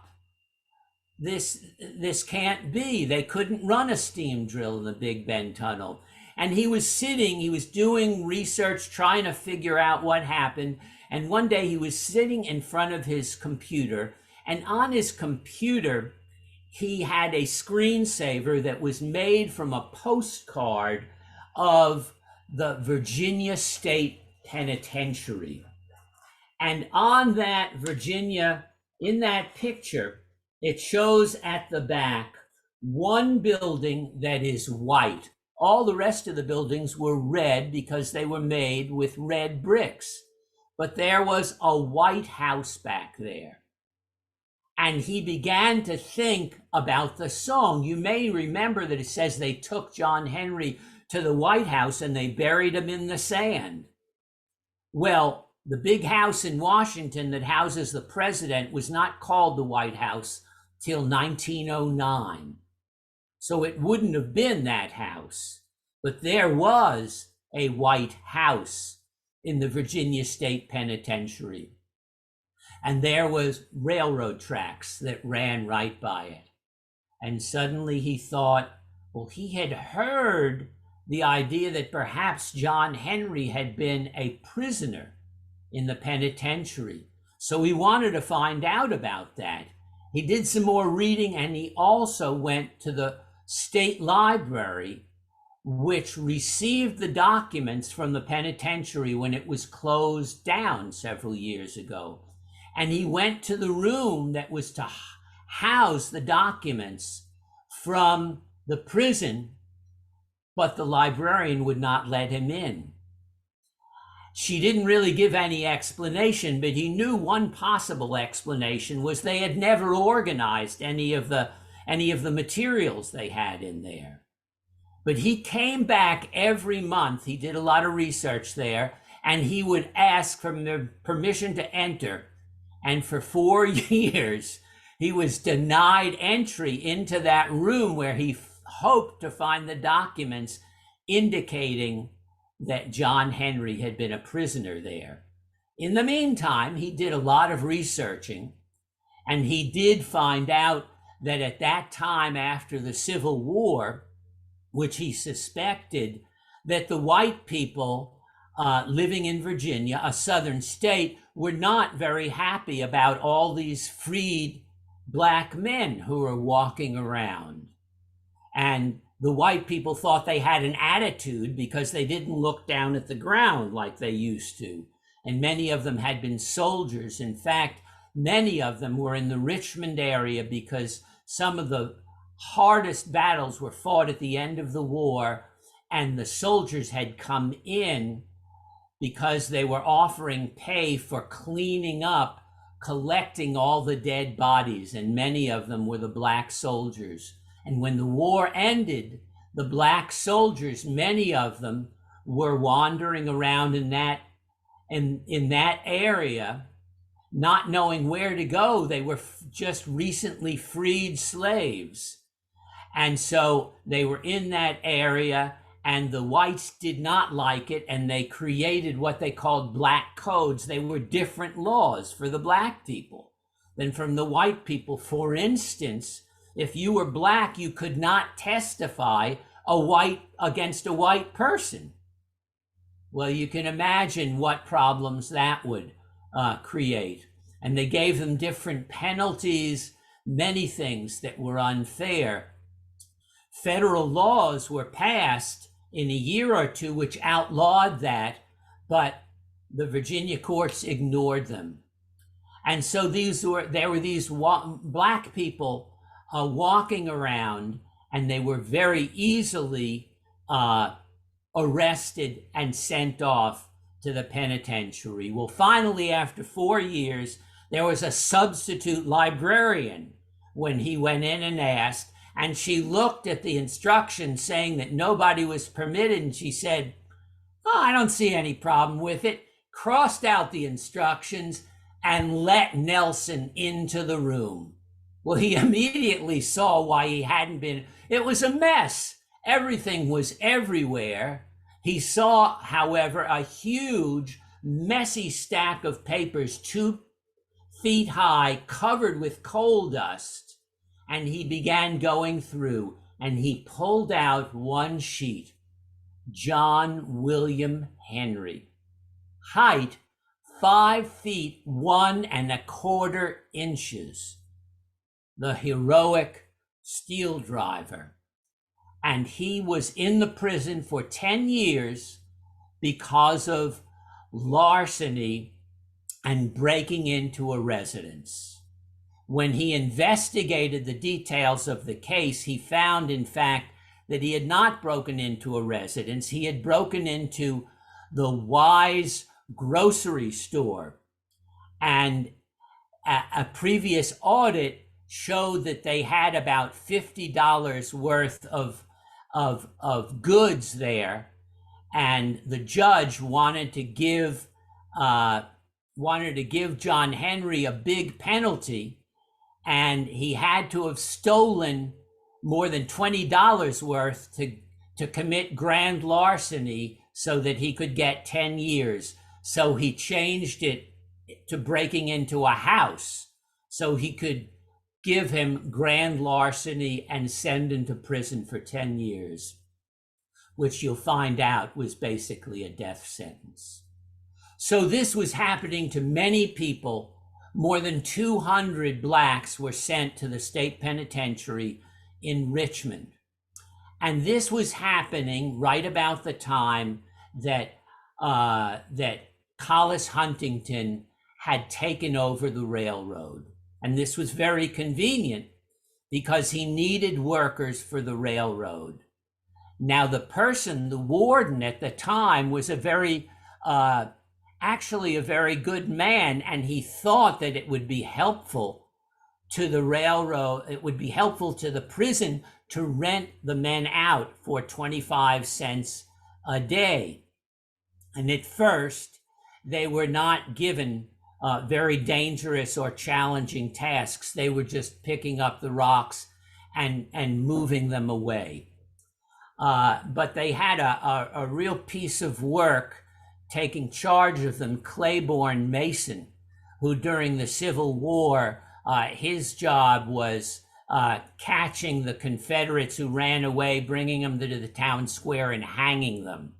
He had a lot of experience with mines and with railroads, but he was a very bitter and hard-hearted man who treated the men very badly.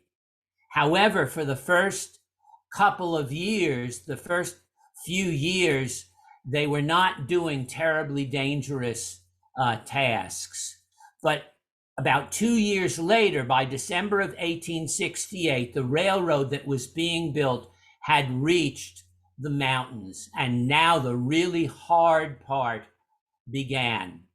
And crews were abandoning the site. The men in charge of the work were abandoning the site. They were having trouble getting the materials, and they were losing time, losing workers. Things were falling behind. You see, there were also freedmen working on the railroads, and things were beginning to get desperate. And Huntington was trying to figure out how he was going to get this job done so that he could keep the railroad. And so what he did was he was very short of people, and so he put the convicts to work doing the dangerous work. And the dangerous work was working in the mountain, drilling through the mountain. Now, what was so dangerous about it was that these steam drills, which had been invented, were failing. They were sold as these really powerful engines that could do almost anything. But in fact, they were constantly breaking down in the mountains. And so what they were doing, what Hollington and the new boss of the job were doing was they would have the steam drill digging on one side, and beside that steam drill, which was kicking up a mountain of rock dust, thin, lethal rock dust, beside them would be working the steel driver, and the shaker holding the drill bit. And so what was happening, you can imagine, was that these workers were breathing in this rock dust, fine rock dust, through their nose directly into their lungs. And when the steam drill kicked off, they'd put in another worker. They'd half repair the steam drill, put them back to work. Well, within a day, some men were sick and dying. Others took longer. But this basically killed every man who worked on that job. They were losing about 10% per year.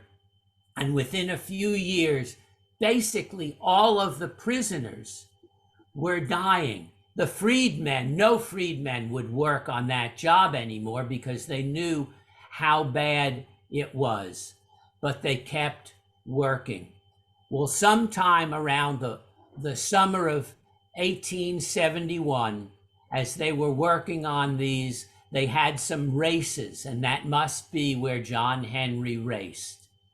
And he died apparently in that race. By 1873, his name disappears from the books. You hear no more in the records of the prison about John Henry. But he, of course, was not the only person who died. Virtually everybody was. Because of a contract to prevent people from running away, the railroad had to send back the bodies to the penitentiary. They took these bodies, and of course, they didn't want this to be public information. They quietly buried the bodies in the sand outside of the White House of the penitentiary, hoping no one would know any better. Well, by 1872, they had made it through, and they were done with the Lewis Tunnel, and the work continued. After the Lewis Tunnel, however, they went on, some of the men who were left there went on to work on the Big Bend Tunnel, which was worked on by free men.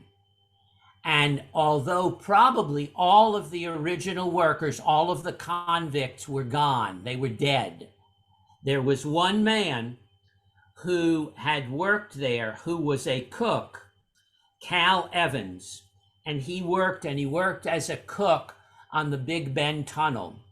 And he had a bunch of stories about a man named John Henry who had worked on the Big Bend Tunnel. And he and others began to form songs, work songs, and gradually ballads about John Henry. And the railroad workers and miners began to carry these legends, and they spread through the railroads and across the country, so that the man that the railroads wished to be forgotten, who had died because of their gross negligence, would be forgotten, became the best known hero of ballads throughout the United States. And so it goes. So this story became famous, but it became famous as more of an exaggerated hero tale.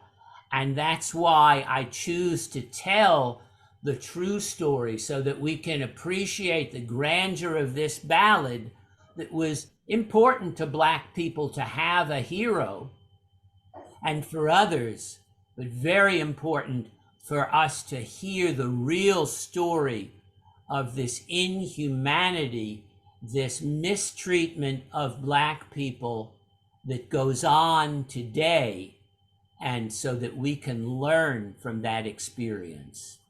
So that's the story, the legend, and the true story of this man called John Henry.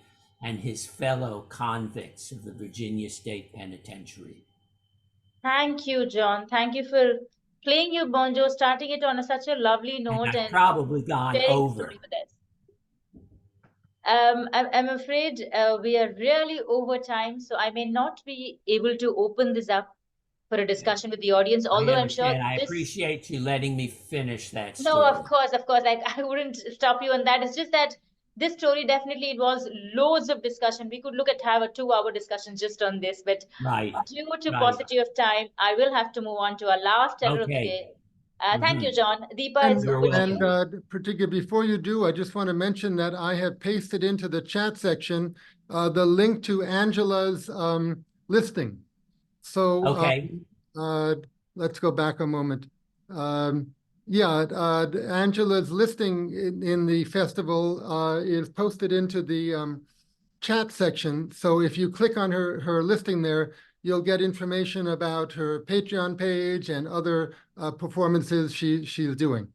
Okay, sorry about the interruption, Pratigya. Please carry on. No worries, Eric. Can The I last. mention one more thing? I'm going to put in the chat the information on the 2 books that I drew this information for. Very good. Okay. Sure. Thank you. Thank you so much, John. You're Would welcome. request the audience to look into the chat. Moving on to our last teller of the day, we have Deepa Ahuja Ramani from Bengaluru, India. Deepa, please introduce yourself fully and share your story.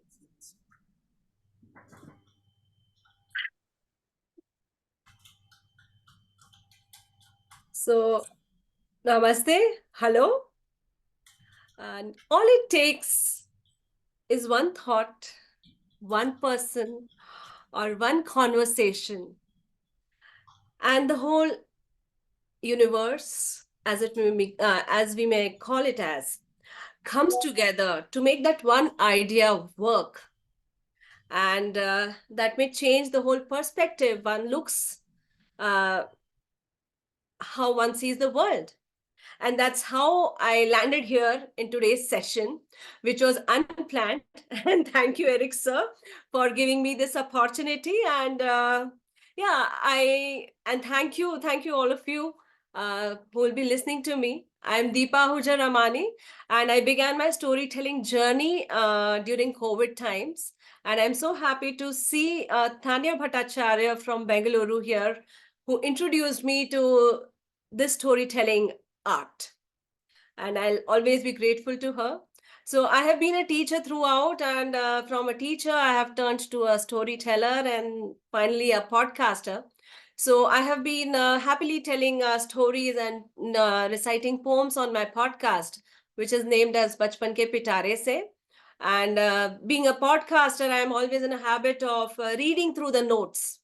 But as they say, I'll not be reading through my notes. So let's see. And before I begin with the story, I would like all of you to just think back maybe a few days ago, or maybe the New Year resolutions, or a few months ago.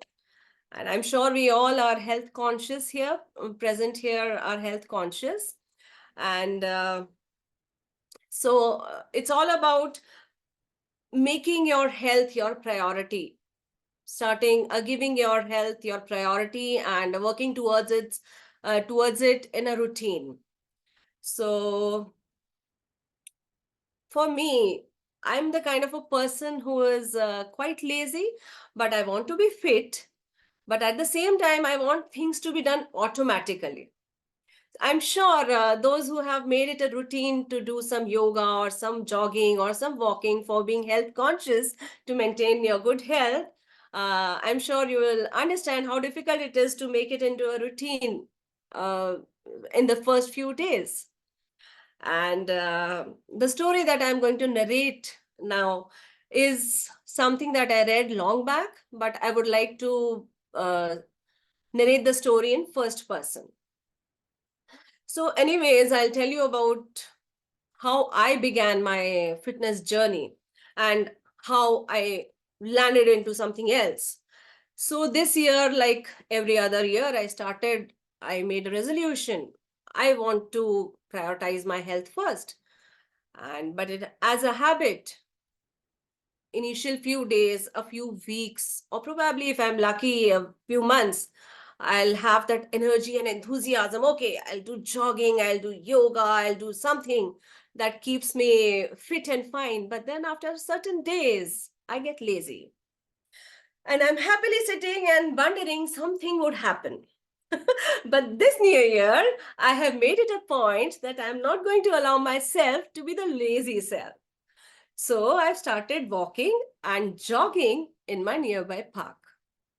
And while I get up early in the morning, which has been quite a task for me, but being able to feel the fresh breeze, to be able to listen to the chirping of birds in the morning, and to be able to inhale the pollution-free air, that is something that has kept me going for like past almost one month. So I'm still in the initial phases, and I'm so happy that I have been able to continue with my jogging every day. So what is jogging for me? I feel that people around me look at me in a weird way and thinking that, okay, I'm walking, but then how does it matter? In my mind, I'm jogging. And this habit of mine to go every day to the park to jog or walk has been kept alive because there is this huge park that I have in neighborhood, and it's so huge that it has at least 5 exit and entry gates. And every time I enter the park through particular gate, I see a different side of the park. And that makes me feel happy. Okay, I've come to a new place every day. So this has been a routine for me for quite some time now. And on Sundays, I prefer to jog near the lake, which is inside the park. There's a small lake which is placed near one of the corners of the park. And I can see so many migratory birds there.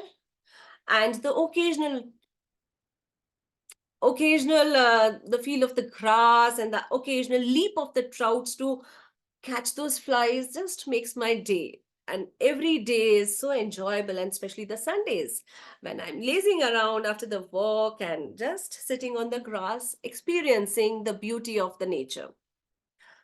But one thing that always catches my attention is a lady. There's a lady who comes on every Sunday morning and sits near the bench, which is located just at the edge of the water body. And I'm always curious to see her. I can see a small cage kept beside her. And I always wonder what exactly is it and what exactly does she do? Last Sunday, it so happened, my curiosity got the best of me. And I decided to walk towards her and try to socialize and try to know what exactly does she do. And then when I walked towards her, I realized that what seemed to be a cage to me was in fact a small trap. And that small trap, I could see 3 turtles. And I could see them walking freely, unharmed, walking very, very slowly. And there was a 4th tortoise that was in her hand, and she was just cleaning it with her brush, soft brush. And I was wondering, what exactly is she doing? And I talked to her. I went near her and I asked, "Hello, ma'am, how are you? I've been seeing you for so many days, and I'm curious to know what exactly do you do?" And the lady looked at me and acknowledged my presence. And she said, "Look, I'm sitting here, I'm doing some cleaning for my turtles." And I was like, "But ma'am," and she seemed to be busy, unbothered by whatever I was asking her, right? So I kept quiet and staring at her. And then she noticed, as if I'm staring at her, she continued, "Look, I'm cleaning the shell of the turtles. There is a lot of algae and the scum that I want to clear." And then I was still amazed, and she looked at me again. And she said, "Look, the scum and algae that is covered on the turtle's shell, it makes it weak. And it also reduces its capacity to absorb heat, and eventually it could corrode and it would harm or it would slow down its ability to swim in water. And now I was wondering. I asked her, but ma'am, these tortoises live in water, live on land. So why do we need to clean them? And then she said, she ignored me. I again asked her, but these are the tortoises. Why are you trying to clean them? And she looked at me and she smiled at me and she said, look, I'm talking about the turtles. This is a turtle. And while she was talking about turtle and doing her work, I was wondering, what is the difference between a turtle and a tortoise? And she knew that I did not know the difference. And I can see some curious faces who also do not know the difference between a tortoise and a turtle. Anyways, so she educated me and she told me, look, this is a turtle which lives in the water for most of the time. And what you are talking about is the tortoises who live on land. These small little turtles just come on land to lay eggs and they just go back. And while I was wondering what exactly she's trying to do, I stood there for some more time to observe what she was doing. And then I again asked her, ma'am, if you could pardon my nosiness, I would like to ask you something. As you are cleaning these turtles in this park, in this lake, but I'm sure there are thousands of turtles who live in freshwater lakes or any other lake for so many years, and nobody has the kind person like you. And she was unfazed. She continued what she was doing. So how exactly do you think what you are doing? Why are you doing it?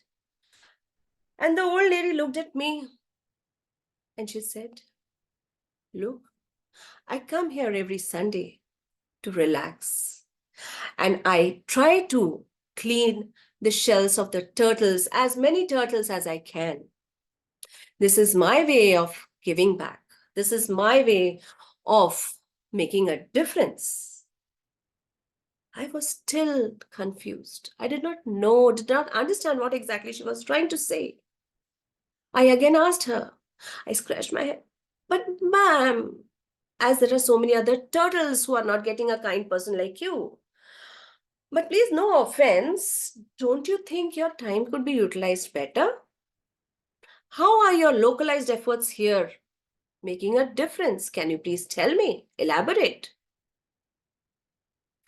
And to my surprise, she just laughed loud. And she giggled in such a manner and she just stroked away the last bit of algae or scum from the turtle's shell. And she said, sweetie, had this guy known how to speak, he would have told you. What a difference have I made to him?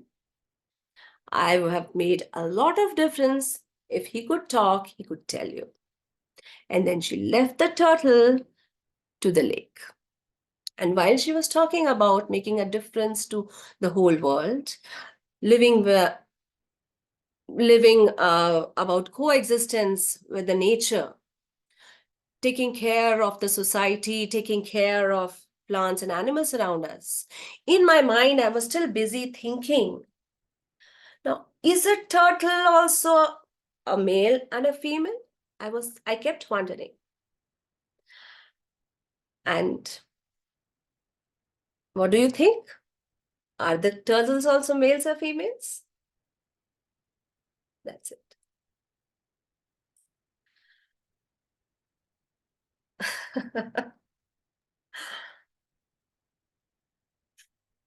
Well, that was wonderful storytelling. You're an excellent communicator. Thank you. Mm-hmm.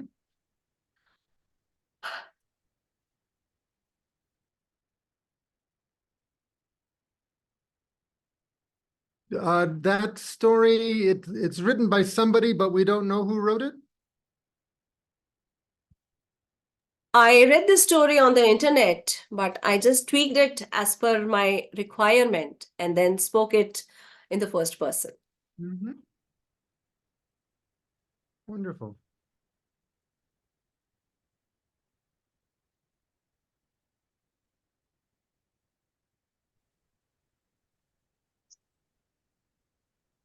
Shraddha? Hi. Hey Deepa, lovely story. Thank you for sharing that. And do you see any turtles or tortoises during your walks in the Yeah. park? For real? I don't have a lake in my actual park. I have to go far. But yes, I do visit those places where they can give us for adoption. There are sanctuaries in Bangalore where we can visit and touch them and pet them. We have those places in Nice. Bangalore. So I do visit them.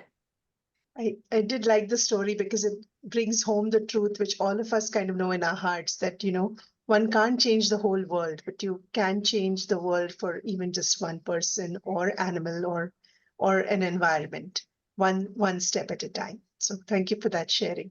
Lovely story.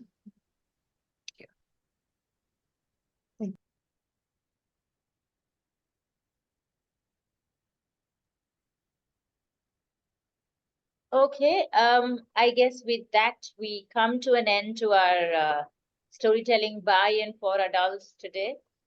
Thank you to everybody for staying on, for sharing your stories, for listening and giving your reflections. We're wrapping up the session now. Moving on to you, Eric, over to your session. I'm just stopping the recording now. Okay.